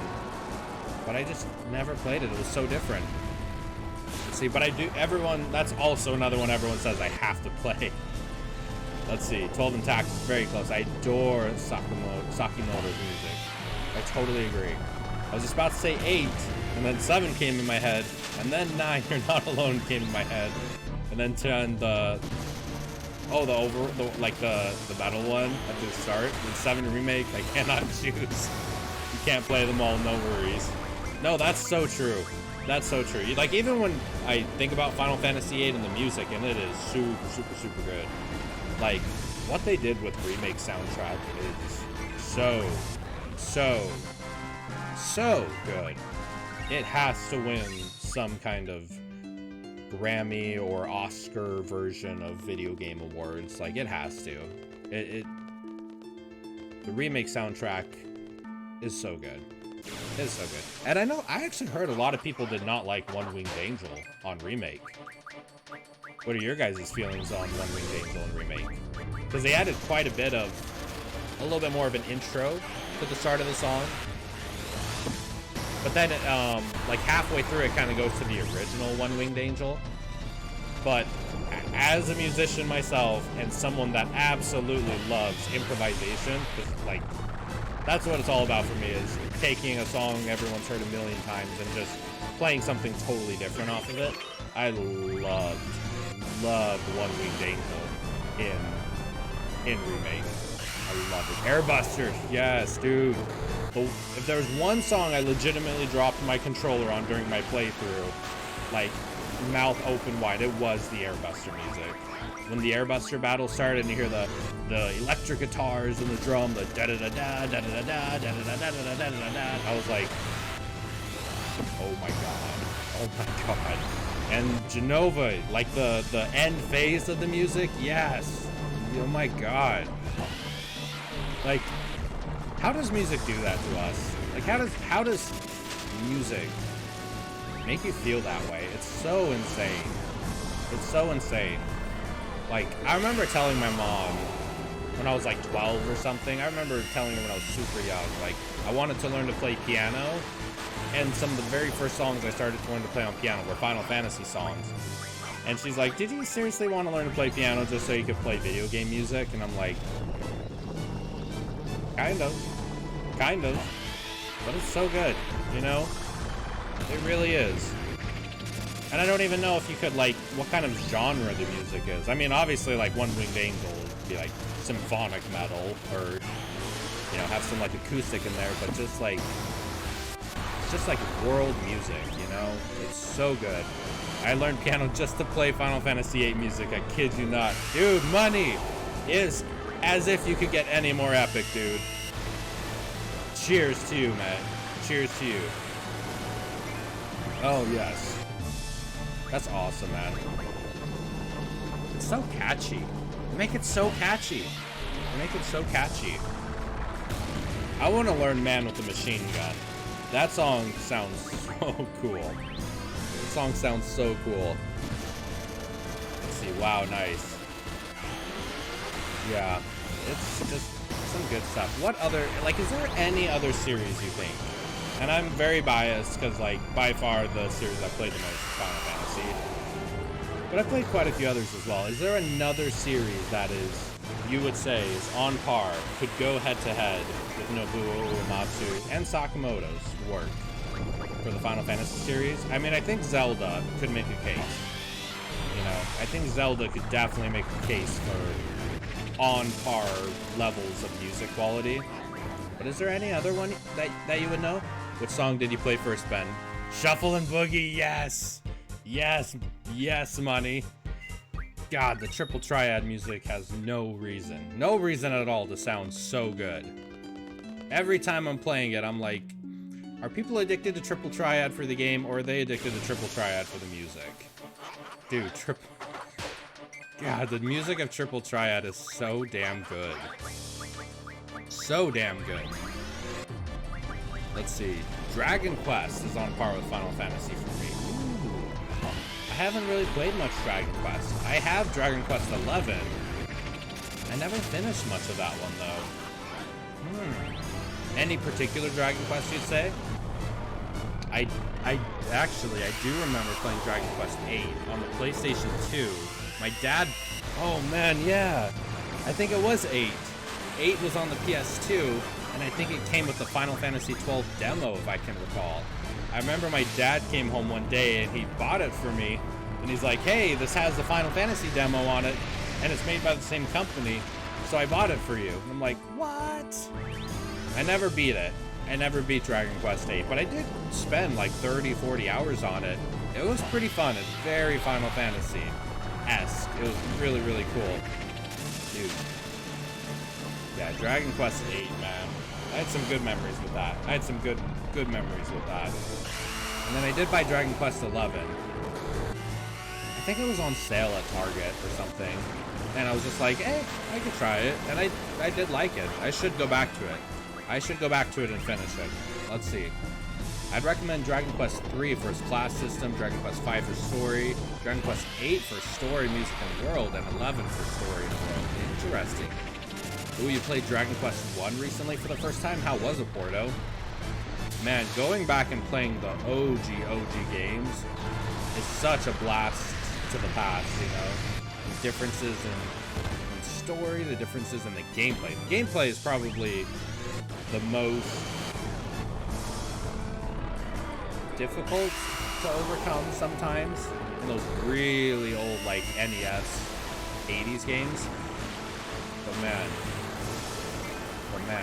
like, you just gotta admire how far video games have come. Simple, elegant JRPG goodness. Simple, elegant JRPG goodness. I love it, man.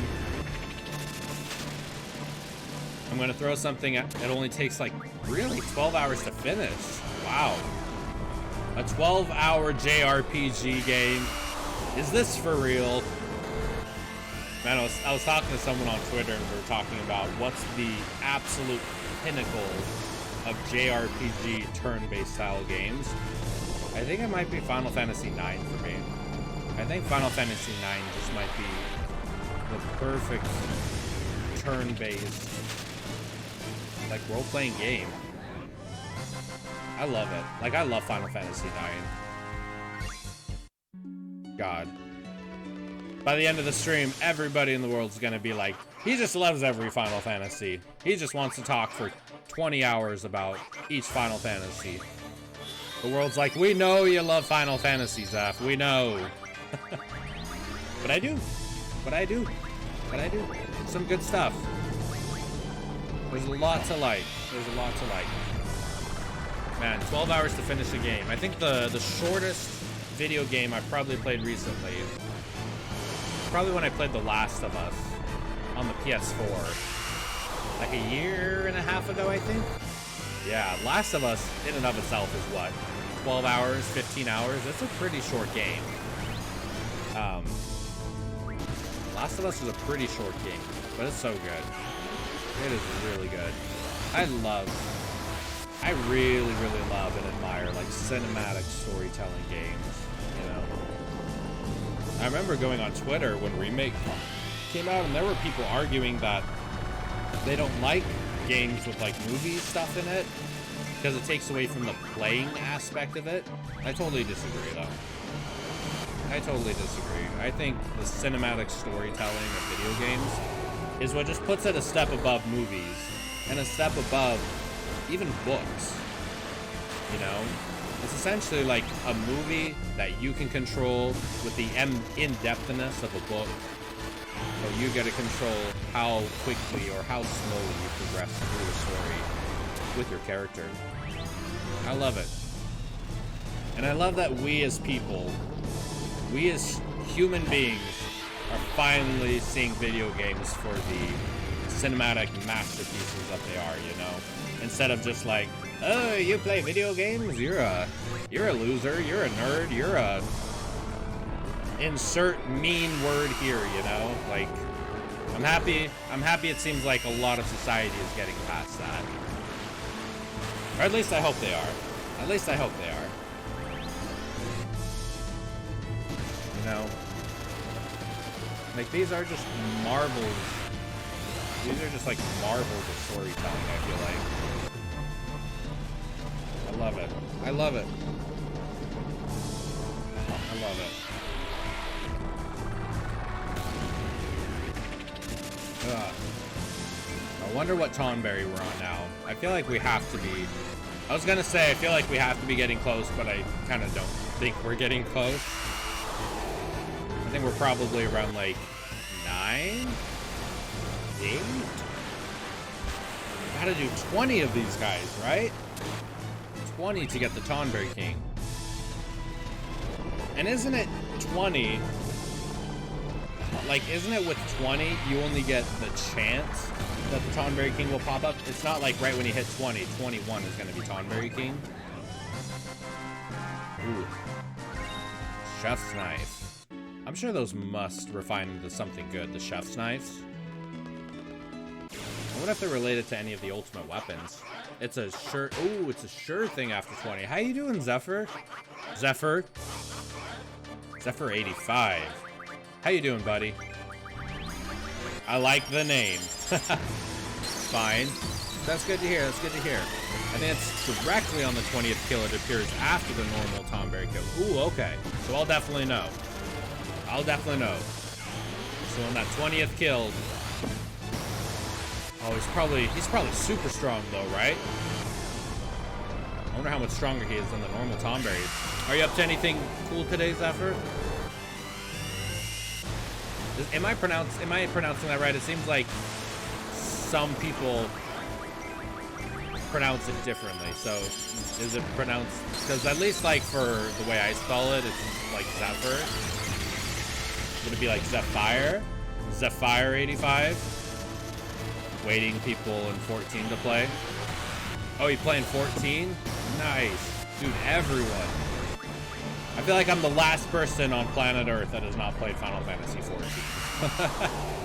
Saying it right. Okay. I think it's directly on the 20th kill. It appears after the normal Tonberry kill. He is quite strong. Okay. He's quite strong. I got Ultimo Magic, so we should be good. I don't even know how much Ultimo Magic I have. I think I have like 20 spells. No, Quistis! Oh no! See, I've not played 14 for 5 years. Man, money. Like, I swear, everywhere around the internet I'm looking, everyone's always saying I gotta play 14. It looks really cool. I feel like I've never played an MMO before, so it would just be very different. Not bad.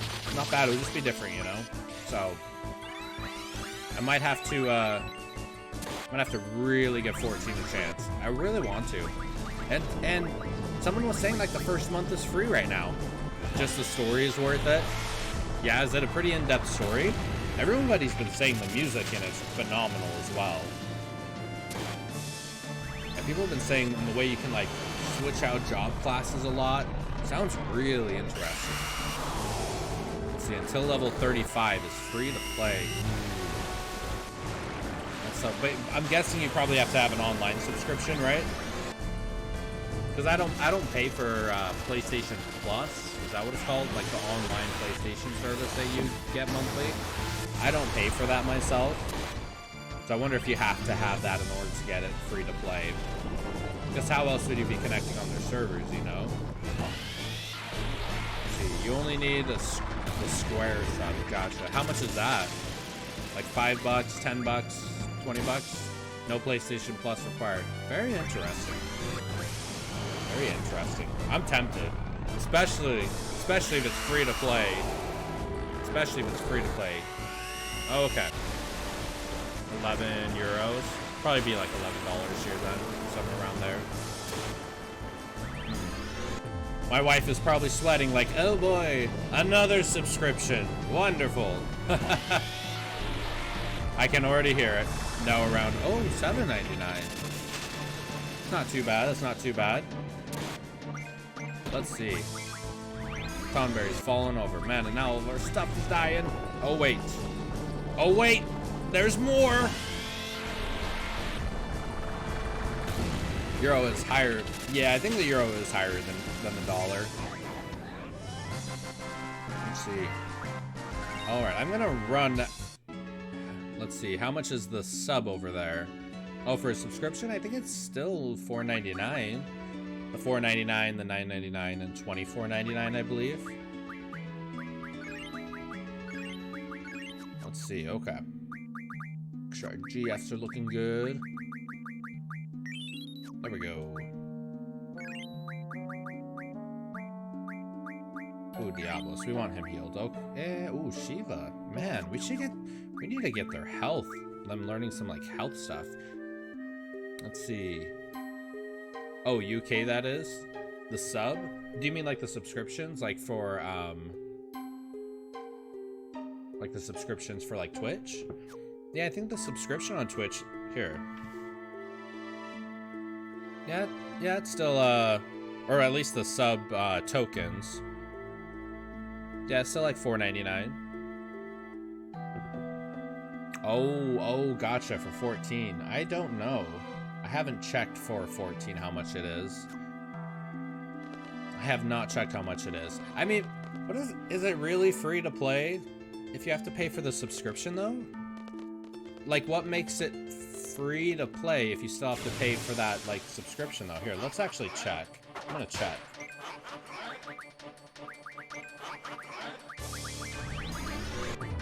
Let's check. Final Fantasy 14. Subscription cost. It says for entry is $12.99 a month. Standard is $14.99 a month. But if you buy like the 180-day version, then it's only $12.99 a month. So you have to like pay for it all in advance. It looks like, yeah. So $12.99 for entry, $14.99 for standard. Interesting. That would be a pretty expensive subscription, honestly. If I'm being 100% honest, that's more expensive, I think, than my Spotify subscription. I really don't pay for many subscriptions monthly. I think I pay for Spotify, YouTube Premium. If you guys do not pay for YouTube Premium and you watch YouTube, hands down the best $13 I spend every single month. YouTube Premium, absolutely a huge fan. And we get Netflix with our cell phone provider. Yeah, so I think literally the only thing we pay for is YouTube and Spotify. Let's see, that's why I got confused in pounds. Oh, gotcha, pounds and euros. Let's see, you create a Square account when you get Starter Edition and play with any job until level 35. Gotcha, no time limit. Gotcha. What does YouTube Premium do? No ads. No ads, my friend, anywhere whatsoever. So because we don't have cable, my wife and I don't have cable, and we watch, like, we have Amazon Prime with our, like, Prime sub that we get, Netflix through our cell phone provider, YouTube Premium, Spotify Premium, all that. So we literally don't see, and we pay for a VPN, so, like, I don't see ads anywhere. So whenever we go out, like if we ever go out and see TVs and see ads playing, I'm now so fascinated by ads and advertising, or like when I see advertisements playing on like other people's channels, I'm so fascinated by it because I like never see ads anymore.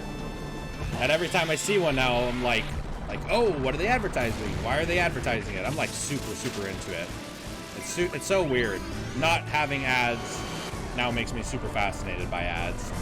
No sub and 14 is worth it is only entry. I'll definitely check that out. I'm at level 50, I believe. Tempting. I have no ads on YouTube and no premium, just a good ad block. Yeah, well, on your phone. So, I mean, if you're on your phone. Plus, you can also play it in the background, which sometimes I'll listen to, like, podcasts and stuff. So, like, playing it in the background is super handy as well. You know, plus, if you have YouTube Premium and you're watching stuff, you're not viewing the ads, but the content creators are still getting the advertising revenue. So, I totally used to think like that as well.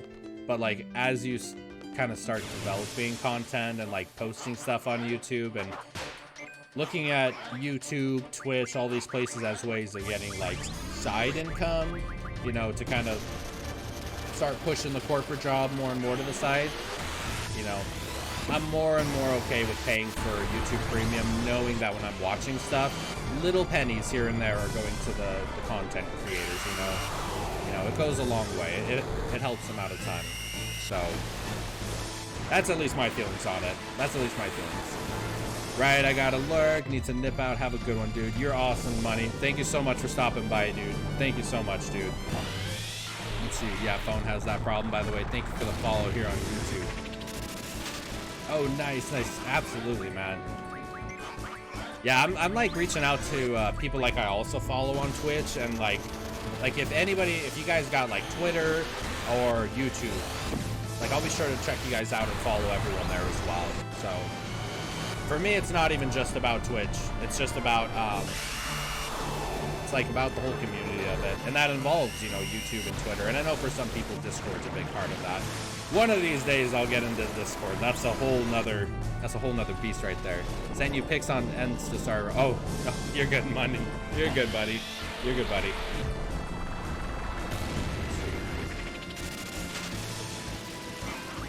We're gonna get this King Tonberry to come out though. That's the goal.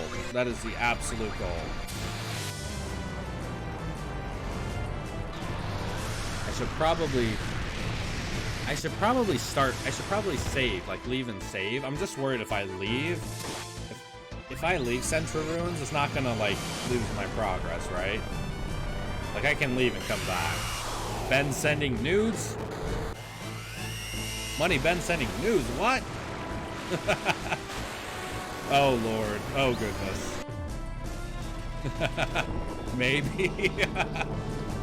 Oh my God, Money. Oh goodness. Dude, your wrestling videos yesterday were so awesome. I literally know nothing about wrestling, but my wife and I were just watching the videos playing, and we were just like so locked in focus on it, like what is going on?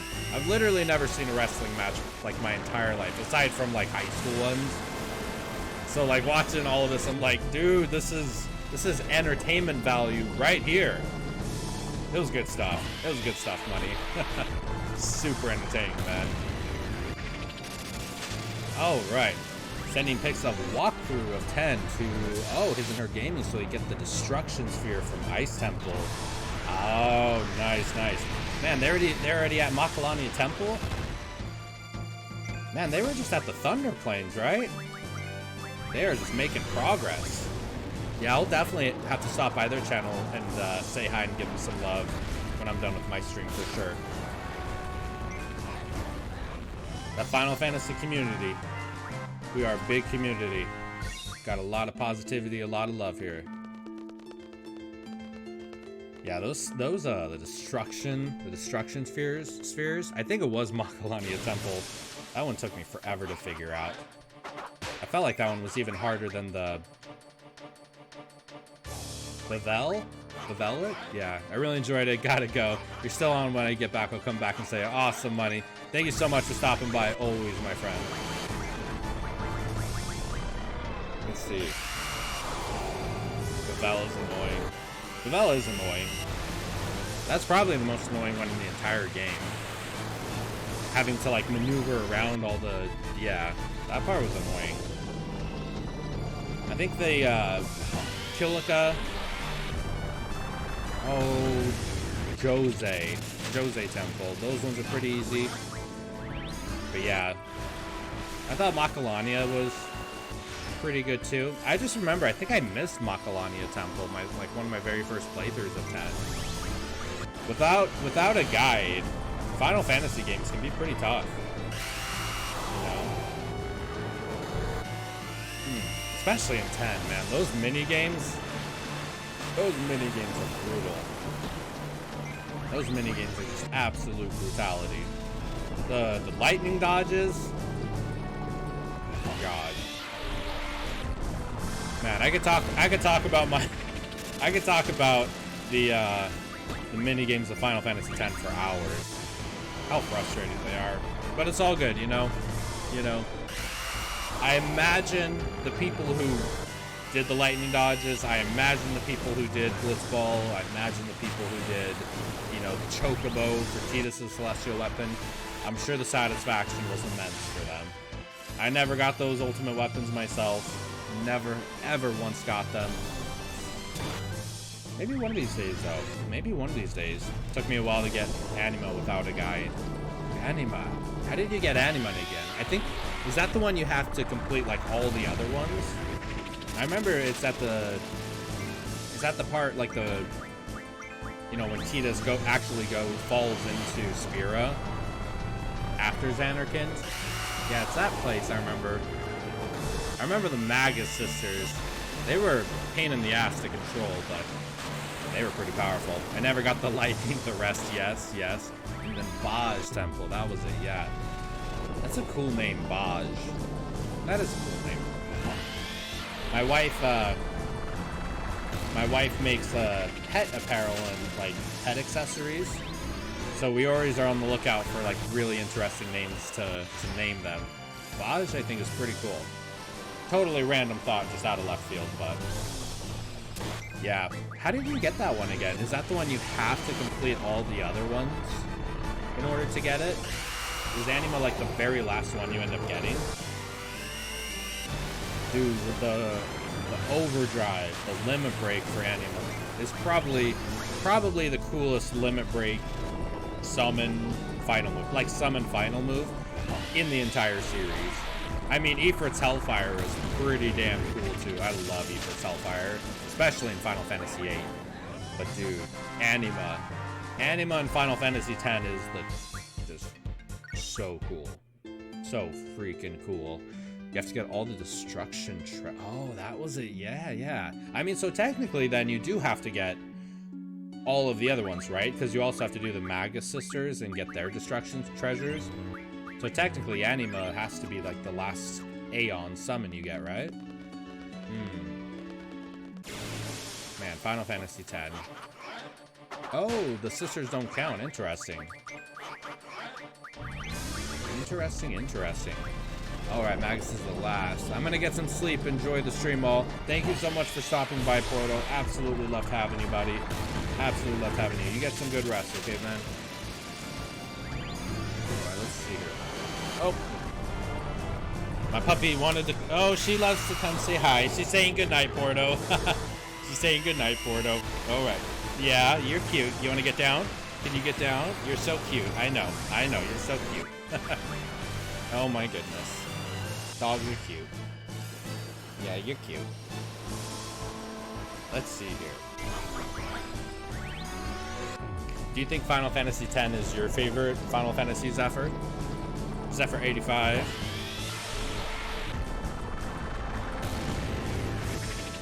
I feel like Final Fantasy X honestly used to be neck and neck with Final Fantasy VII as my absolute favorite. And I feel like as I've gotten older, it's kind of dwindled out a little bit. It's weird. As I've gotten older, 7's still probably my favorite game in the entire series.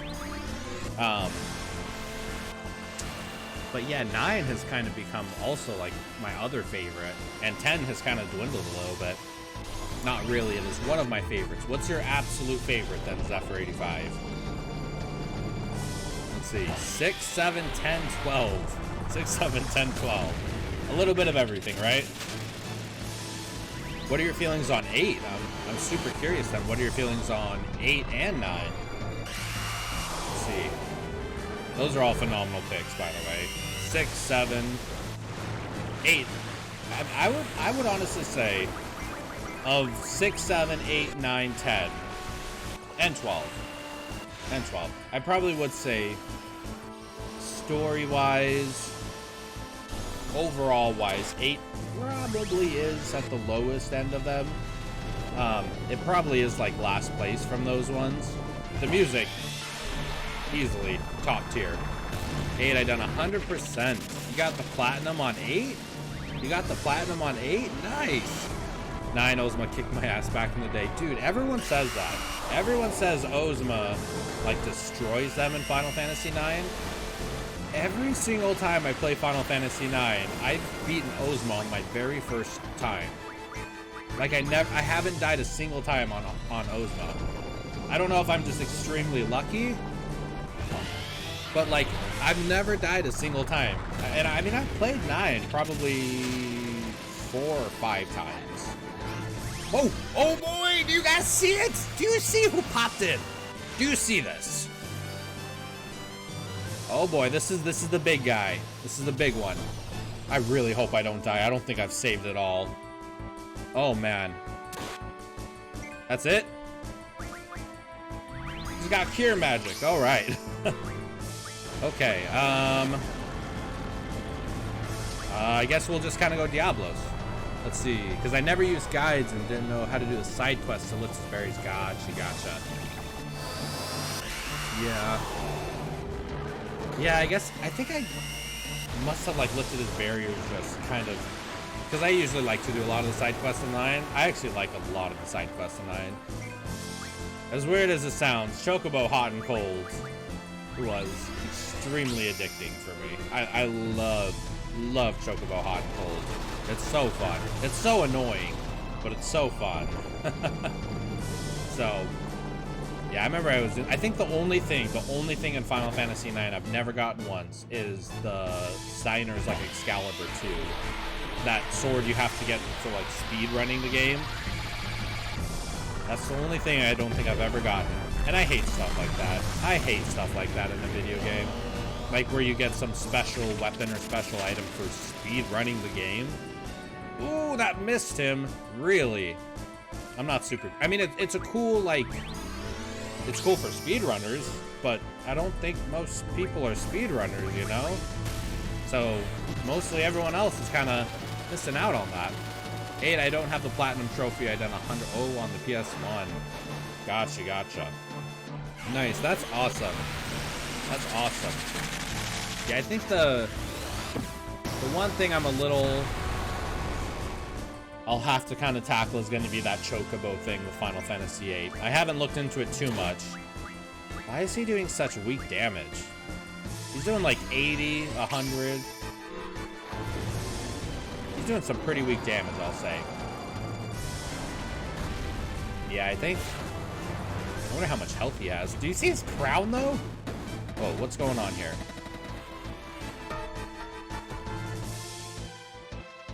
What?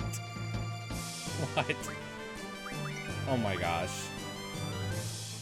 It's adorable. It's adorable. Tomberries are my favorite. Chocobo is easy and 8. The hard one is a triple triad. Triple triad's addicting. Triple triad is so addicting. I didn't do triple triad at all in my first playthrough. I didn't do it at all really on my first playthrough, but like second playthrough, it's so good. So addicting. This is strange. I think Tomberry King might be stronger if you have higher levels. Oh, okay. See, I remember struggling a little bit. Yeah, he's like stabbing me and only doing like 80 or 100 points of damage. Do you see his knife, actually? Do you see how small his knife is? He's like this gigantic Tomberry with this like little bitty knife. Enemy scale with your level, they do, yeah, which I actually really like. That is one of the things in Final Fantasy VIII some people seem to be pretty mixed on. I like the fact that the enemies scale with you, because that means when you're level 99, or your maxed out level, you can challenge enemies you fought in the very beginning of the game, and they're still somewhat of a challenge, you know? I didn't think the scaling was this intense. Yeah, I guess multiple people have told me that I'm pretty low leveled for this point of the game. I think I'm literally level like 15. I think Swall's 19. I think Swall's 19, and like Quistis and Selfie are like 13 or 15. So I'm pretty weak. But everyone says like leveling isn't a good thing in Final Fantasy VIII. So let's see. Oh, taking the islands, it's enough. Honestly, yeah. Honestly, when I yeah, look at that. Look at this little knife. I can't get over how adorable that knife is. Let's see.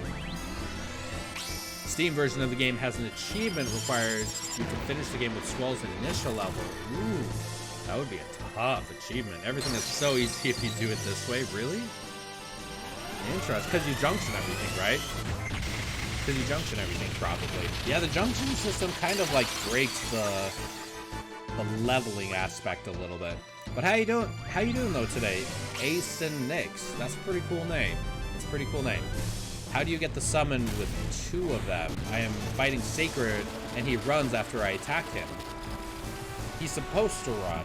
So, yeah, find the other in the middle. Yeah, so he's supposed to run, and then you end up going and fighting him with Minotaur as well. So the first time you fight him, he runs. The second time you fight both of the brothers, and then you get them. They're good ones to get. Their brothers are pretty awesome to get. See, I tend to over-level in most RPGs. I'm the same way. There is a part of me playing Final Fantasy VIII that just kind of wants to grind a little bit, you know? But maybe I'll do that on one of my other streams. We'll just kind of like spend the whole time leveling up. I do the same. Yeah, just grind away. Oh, he's dropping his junk on me? Yeah, I mean, those are definitely doing some damage, but nothing like super crazy damage, you know? I can't get over the knife and the little lantern. It's literally like the exact same size as a normal Tomberry. It's adorable. Doing really fine, thanks. And also leveling up in Final Fantasy VIII is so easy. Yeah, because I think, isn't it like 1,000? Yeah, 1,000 level of experience requirements is always 1,000 and made mobs get loads of XP.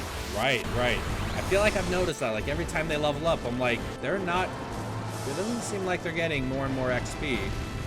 Like in traditional RPGs, you know? So I did notice that. Very interesting. I don't know if I like that. I mean, I think the idea of the enemies leveling up with you is pretty cool. I don't even know what that was.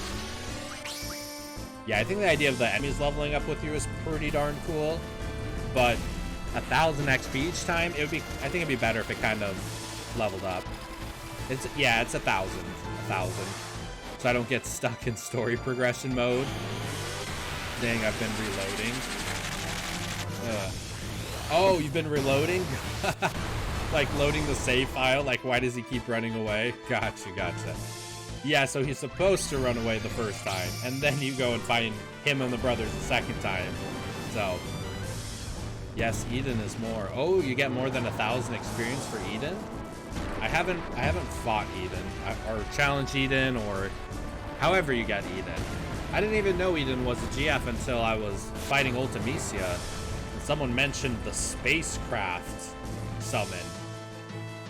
Spacecraft summon. I'm like, spacecraft summon?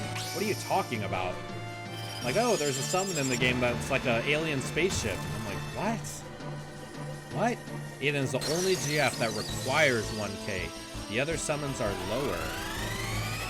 Interesting. Oh, like Eden requires 1k for it to level up. The others are 500. Interesting. And the only way they get that experience is if you actually use them in combat, right? Let's see. That's super interesting. Let's see. No, that's not true. Everybody's just have them junction. Oh, interesting. I always thought you had to like legitimately use the GF in battle for it to get the experience points. The more you know. The more you know. Freaking TV. DC, I saw soccer balls. I saw, well, footballs. I'm American, so I guess the rest of the world says footballs. But soccer balls and a TV, some pots and pans. The XP is divided by all of them. Gotcha, gotcha, gotcha. I might be wrong here. Using them only raises the compatibility, which helps you summoning them faster. You know, one thing I've kind of noticed, Asen, is it feels like Ifrit and Shiva are opposites. Like, I always put Shiva on Squall, and I always put Ifrit on, like, Zell. And whenever I go and check their compatibility, it looks like Zell's compatibility with Shiva is always, like, super, super, super low. And then Shiva's is always, like, super, super high. I can't use them together. Really? Like, if you junction Shiva and Ifrit on one person, you can't summon them? Really? I'm super curious about that. I'm super curious about that now. Oh, you can. Maybe they just don't like each other. Maybe Shiva and Ifrit got some old feelings for each other. We'll have bad compatibility. Yeah, I was noticing that. Yeah, this Tonberry King is kind of a pushover. Dude, I can only imagine right when we strike the finishing blow, watch, he's gonna do like Ultima or some kind of final meteor move. It's gonna kill everyone. And then 2 hours will have gone by for nothing. It's gonna happen, I can feel it. Alright, actually, what we're gonna do, we're gonna cure everyone just real fast. Let's see. Oh, I feel like I keep kind of going in and out of focus here. I'm gonna refocus, hold on. Oh! It's like a machine gun knife attack.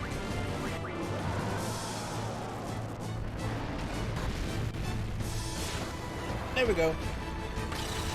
More in focus. I like him being in focus. I like me in focus and background being blurry. It's better. Let's see. Every time you use Ifrit, Shiva goes down and vice versa. Very interesting. Are there any other GFs or summons in the game that do that exact thing? That are like opposites of each other? But Eden, to have him level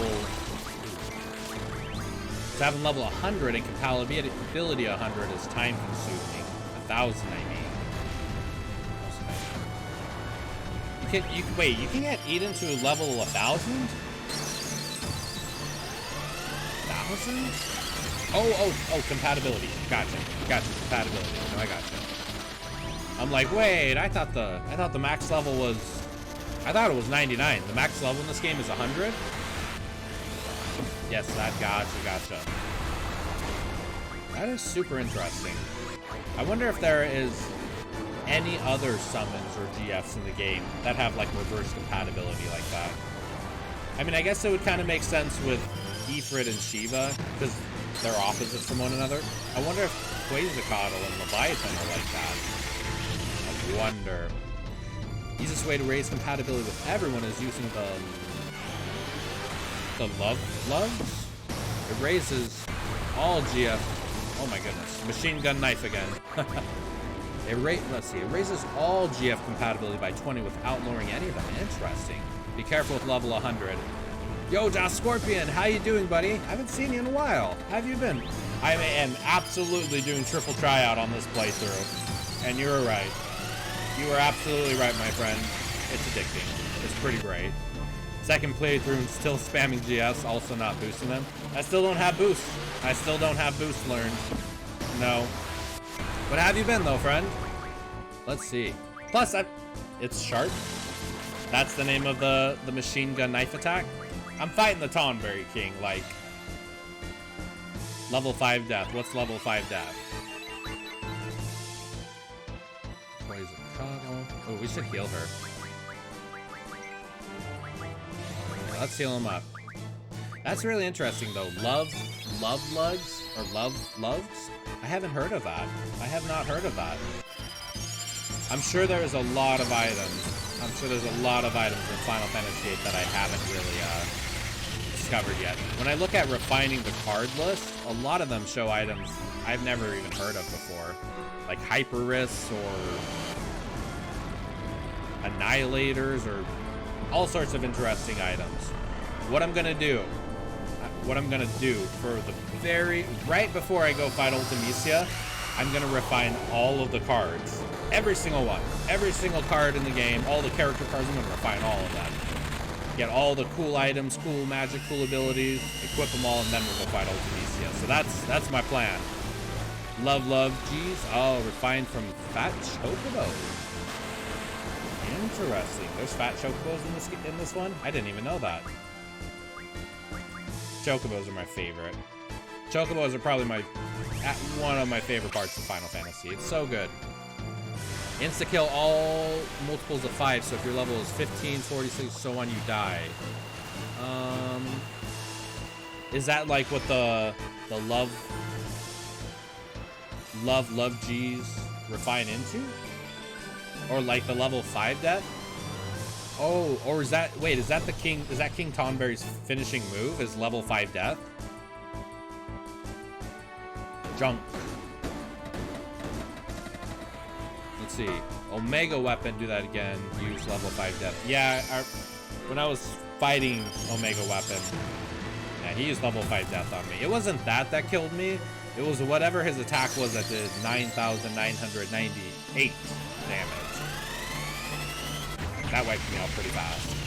That wiped me out really fast. Man, Light Pillar. Oh, is that the name of it? Like, destroy me. I never tried to beat Omega in Final Fantasy VIII yet. Yeah, so to summon Omega, you know how you have to, like, ring the bell and, like, you hear the monster roaring however far away? So I just rung the bell and then started walking towards that area, walked right into the room, and then he's, like, right in front of me. I almost fell off my chair. Let's see. Just need specific strategy. It's not that hard. Same with like Emerald Weapon and Ruby Weapon. Like they're tough, but they're not that tough if you kind of get the strategy flowing, you know? Kind of get the strategy going. 159. How much health does this dude have? Oh! Oh! Oh! Oh yeah! What? Wait, now do we gotta fight a Tonberry? I'm sorry. Look at his shoes. Tonberry, join your party. What? What? Nice. Nice. And we get one chef's knife. Ooh. And a royal crown. Magic plus 60%. It's pretty dope. Pretty dope. 21 AP. Pretty dope. Tonberry, not King Tonberry. Just when we summon Tonberry, does he have like a crown or anything? Good game. Thank you, Asen. Am I saying that right? Asenix? I do it the lazy way. This reminds me of the time in 7 where I dove with the submarine and the underwater weapon walked right into me, scared me so much. Dude, same exact thing. Same exact thing happened to me. The Galinica, is that the name of it? The little underwater plane? Yes, I like walked out of it Emerald weapon right in front of it. Immediately going into a battle. Yeah, heart attack. Totally. Quite correct. Okay, just want to make sure. Always pronouncing everyone's name correctly. You know, people like hearing their name pronounced correctly. I have Renault only learning 2 limits. 2 limits. Gelnica. Oh, okay, Gelnica. Gelnica. Learning 2 limits. Like her Angelo limits? Those ones? I'm gonna... I already got my Tonberry King, so we're running from this one. How hilarious would it be if just a regular Tonberry right there killed me? How hilariously awful would that be? Yeah, so 27:13. Well, what is it now? Yeah, so like an hour and a half without saving. Don't do that. Don't do that. You should save way more often than that. Invincible Moon and the other that hits multiple times. Invincible. You can, wait, you can learn 2 limits at the same time? You can learn 2 limits at the same time? I am learning, well, it would seem like nothing. Do you have to like look in the magazines maybe? Pet Pals Volume 1, yeah, Angelo Strike. You have to like legitimately open the magazine. Invincible Moon, that was the one you said. And then Angelo Reverse, so maybe... Now will she have new ones to learn? What? We literally gotta open the magazine? Oh boy. No, I just learned that one's Angelo Rush, I think. Okay. Quick story time. So when I was... Ooh, Invincible Moon, that would be a good one. So when I was doing my first playthrough of Final Fantasy like a week ago, I've said this a couple times, but it is the best thing ever. I wish someone would have clipped it. But Ultimisia, final phase, final battle, final everything. She does her ultimate move. Everyone's down to 1 health point left. And then I think she kills Squall. So I'm like nearly dead. You know who saves the entire universe? Who saves everything? Angelo. Angelo came up, picked up Ultimisia, does the little like triple backflip and then smashes her down. Boom! The universe is saved. It was awesome. It was so awesome. Literally beat the final boss of the game with the dog. It was awesome. Ooh, do you check Tonberry out down here? I just realized I didn't have Alexander equipped. I need to be sure to equip Alexander and Tonberry. What? Receive discounts at shops? What? What? Angelo Strike. That had, dude, I was screaming. Felt so bad for my neighbors because I stream early in the morning. It's like 9 a.m. right now, so I felt pretty bad for them because I was like legitimately screaming like a baby. Dude, it was so cool. Imagine defeating Sephiroth with a dog. It was awesome. Let's see, because it does all 3 of the hero effect more aura than I just wrecked it with Lionheart and so on. Nice, nice. I never got Lionheart either. I really want to get Lionheart this time. Easier to buy rare items. What does that mean? Easier to buy rare items. Where do we even buy rare items at? Like items? Discounted shops. I'm super curious. I'm super curious. Ooh, what is this? Level down command? Level up? What? What are all of these? Dude, these are some big numbers you need too. What? What? I don't even know which one to learn. You get the call shop after you learn haggle. The call shop. Call shop, interesting. Maybe I should just learn those right away. We'll just start with familiar. We'll just start with familiar. So, let's see here. That's a lot of health too. Level 30? I think that's, yeah, the highest level one I got. And Alexander. We should, let's see. We should probably do something with Alexander. Raises high level magic. Ooh. But yeah, I feel like always these ones are the best ones to start with. Actually, here's a question. Here's a question for all of you that have played Final Fantasy VIII. Not me coughing. When you get a new GF, what's the very first thing you start having them learn? I'm super curious. I'm super curious what you guys say. I feel like I always go for the junctions, these ones first. Oh, our refine abilities. Yeah, I usually feel like I do these ones first and then refine. Kind of feel like refine might be the better way to go. What about you, Zephyr85?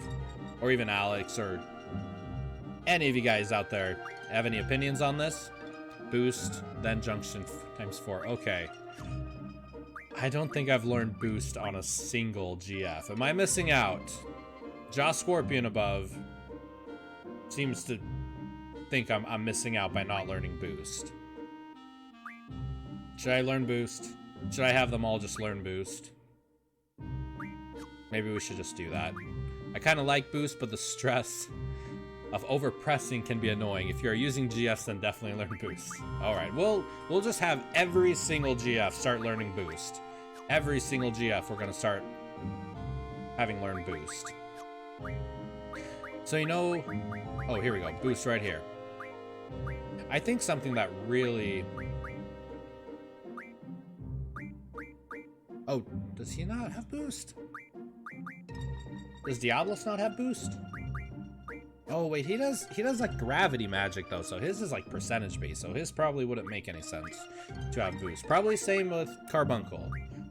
Is Carbuncle the least used GF in the entire game for you guys? Is Carbuncle the lamest GF in the entire game for you guys? I feel like every time I use Carbuncle, I regret it because I want to heal myself and just nothing good ever comes from it. Let's see. Oh, whoa, okay, here, what do we got? What do we got? Definitely learn boost. Without boost, damage per second is set to 100%. If you go boost until 200, oh, you can double the damage? What? How have I not ever known this? If you go to Cactar Island, it's like one battle and you're all done. I did get Jumbo, is that the name of it? Jumbo Cactar my first playthrough? Dude kept running so many times, it would drive me crazy. To be honest, I don't bother using GFs in battle 2 weeks, so I don't bother too much with boost myself. What do you normally do, Jaw Scorpion? Do you just do like physical attacks? Diablos doesn't have it. Yeah, Carbuncle and... Ooh, I don't know. I love Cerberus. The triple magic ability is so... I use triple magic all the time and I love it. Probably. Love the summons design, but don't care too much for reflect. Same. It just seems like it's handy when you need it, and then once you learn it, the novelty wears off. And then you're trying to heal yourself, and then you end up healing the enemy, and just bad stuff happens all around. I actually lost one of the Ultimecia battles because of that. I used Carbuncle. I used Carbuncle when, is it not Gryffindor. What's the name of the summon she, like, does on her second phase? Like, Griffle? No. Oh, I can't remember it now. But yeah, when she summons the second one and he does that ultimate attack that, like, destroys everyone, I used Carbuncle to, mitigate it. And then immediately afterwards, highly regretted it. Let's see. Don't care too much for Reflect. It's not that bad because of the triple. I totally agree. The triple is phenomenal. Physical attacks. Griever! Thank you. That was driving me insane. Griever! Yes. That's a super cool name. That'd be such a good, like, dog name. Dude, Griever? I like that for a dog name. That's such a good name. Okay. Get high HP, keep charts in yellow, and just spam limit breaks. Yeah, I mean, that totally worked. Did I just save over my save? Let's see. Physical attacks and limit breaks. Yeah. Example, Eden, no boost, 15k... 40k damage. Does it do, like, multiple attacks? Because this is the damage limit. Is the damage limit 9,999? No. Really? Really? You can break the damage limit in Final Fantasy VIII? It has damage breaker? I thought Final Fantasy X was the first one to break the damage cap. Only on Eden. Very interesting. Okay, I gotta get this alien spaceship GF then. If I don't get the alien spaceship GF, I'm gonna be really disappointed in myself. 15,000 damage. No wonder everyone was probably laughing at me while I was struggling so hard to beat Ultimecia. They're like, this is not how you do it, dude. You need Eden. 5-minute summon. 5-minute summon? It's a 5-minute summon? Is like Knights of the Round long? Let's see. Only couple attacks has it. Eden, Diablos. Ooh, Diablos? You can even break the limit with Diablos? Man, the more you learn. Twisted Shockwave Pulsar also breaks damage limit. Wow. Okay. Very interesting. I did not know that. I did not know any of that. Alright, Cactar Island. Where are you at? We're gonna go get Cactar. Why not? Or at least go to the island. Let's see here. Supernova Knights of the Round. Same time. Dude, Knights of the Round. How do you guys think Knights of the Round is gonna work in Remake? How do you think Knights of the Round in Remake's gonna work? If I had to take a guess, I'm thinking like Arthur is gonna come out on the field with you and fight alongside you the way like Ifrit and Shiva and all them do, and then the finishing move is gonna be some kind of Knights of the Round where they all come together and just destroy. Oh, I remember Cactar Island has the little cactars jumping up and down out of it. Let's see.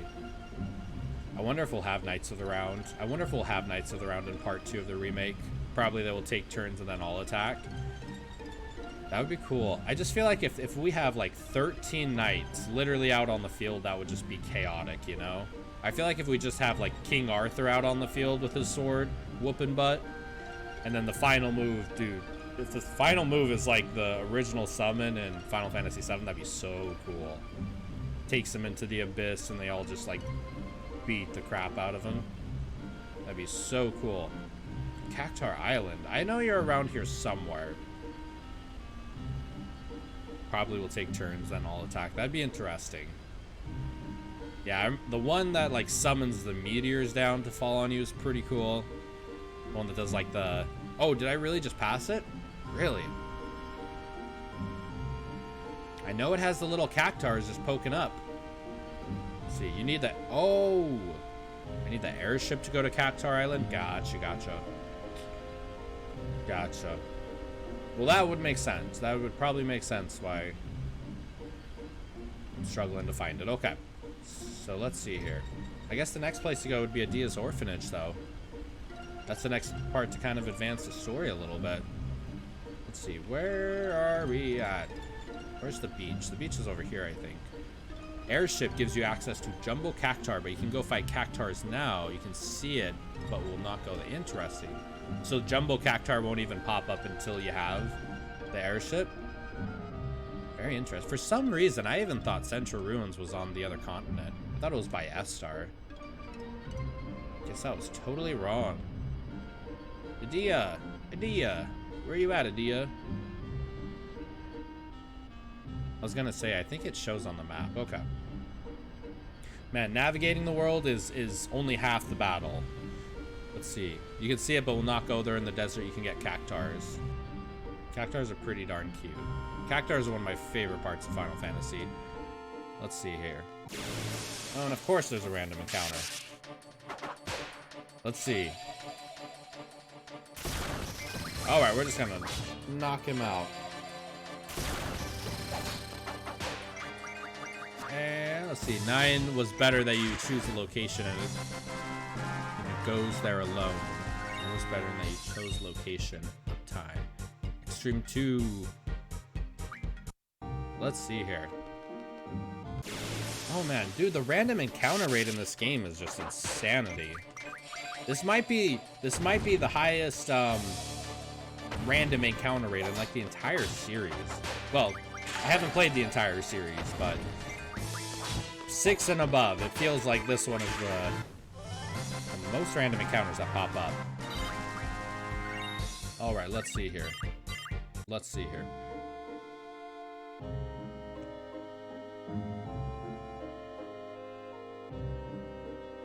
I thought I read that. Let's see. Extreme 2, thank you so much for the gift sub. Did that... I was just gonna say, did that... I must have been reading that wrong. Was that saying a gift sub to Streamlabs? Well, I'm super appreciative. Thank you so much, Extreme 2. Thank you so much. What I was actually just gonna say is, I think what I'm gonna do is, I think I'm gonna call it here for today. This is like a really good spot to start for tomorrow, since we did Tonberry. Dude, I was not expecting the Tonberry to be that weak. I was kind of expecting Tonberry to be a little bit more of a pain in the butt, but it wasn't too hard. It wasn't too hard, I'll say. But yeah, thank you so much, Xstream2. Like, biggest thing I'll say is just thank you everyone so much for stopping by today, for hanging out, for chatting, good conversation. If you guys haven't done so already, please be sure to follow the channel. It really helps me out a ton, and I'd love to see more of you guys in the future as well. And then all of these videos too, I'm making compilations of them, and I'm gonna be putting them up on my YouTube channel, so if you want to check me out there, you can be a part of it there. So I had an awesome time today, my friends. I think right before we oh, Ace and Nix, thank you so much for the follow, man. I'm super happy to have you. Everyone out there, super happy to have all of you. I love... Now I'm just looking at the Streamlabs with the subscriber badge next to it. Very interesting. All right, let's see. Ace and Nix. Let's see. Yes, thank you all so much, everyone. So I think, like I said, Streamlabs getting a Gunblade. Yeah, I'm still getting... am I the only one that it's been taking like a couple days for like my emotes and stuff to kind of get unlocked from Twitch? It's like, I already uploaded all my emotes and stuff a couple days ago, but it still says they're pending. I mean, I imagine a lot of people are probably streaming right now, so probably a little bit harder, you know, to kind of go through all of the emotes. But before we head out though, my friends, everyone out there, never done that. I've never seen Streamlabs with the sub, but you know what? Xstream2, super appreciative. Super appreciative to all of you. Thank you everyone that followed. Thank you everyone that has just been hanging out. Thank you everyone that's just been chatting. Everybody that's been lurking. All of you. You are all phenomenal. And I'm super appreciative to have all of you guys. Girls, everyone. The whole entire crew. You all are awesome. Before we head out though, one thing I really love to do is I always love to raid someone, spread some of that Final Fantasy love, you know. You guys down for a raid? You guys down for a raid to go check out some other people playing Final Fantasy? The community of Final Fantasy, honestly, like if I'm being honest with you guys, I'm so shocked as to just how much fun I've had streaming, how much fun I've had talking to people, meeting new people, like the community here. And I don't know if it's maybe just the Final Fantasy community on Twitch or maybe just like role-playing game community on Twitch, but like the whole entire community has just been phenomenal. Everybody's been so cool, so chill, so positive. It really goes a long way. It really goes a long way, I'll say. I mean, like, hold on, I'm just getting all my keyboard and stuff. Apparently, it's a lot easier to type on a keyboard if you actually turn it on. But yeah, just everyone's been super, super cool, and appreciate having all of you here. You're awesome. Now I gotta go do adult things for the day and grocery shopping. Super fun. Not that bad. Let's see. Being an adult, right? Where is...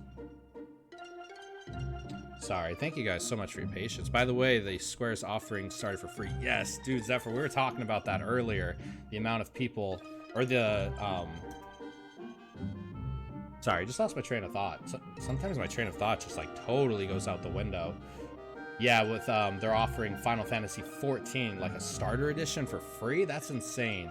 I feel like at this point, I have to try it, you know?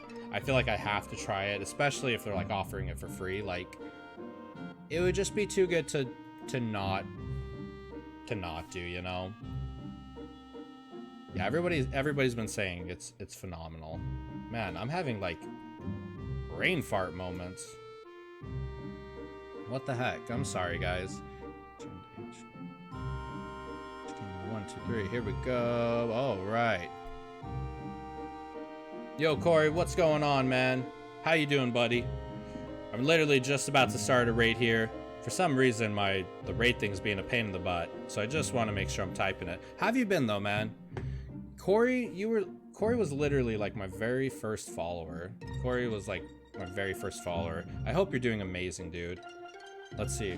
Absolute cheers for you, mate. My coffee it's a little bit on the dwindling side, but I still got one solid sip for you, my friend. Yeah, dude, it's so cool just seeing like everyone that you know, I've met and made friends with and talked to, not even about Final Fantasy, about games, just about everything. Everybody is like so cool, and I'm just like super appreciative. So let's see. All right, I think I got it working. My friends. Thank you all so much for your patience. We are going to be starting a raid here. We're going to be going over to His and Her Gaming 123. They've been phenomenally, is that the word? Phenomenally supportive of the channel. They've been extremely positive, great people, very comical.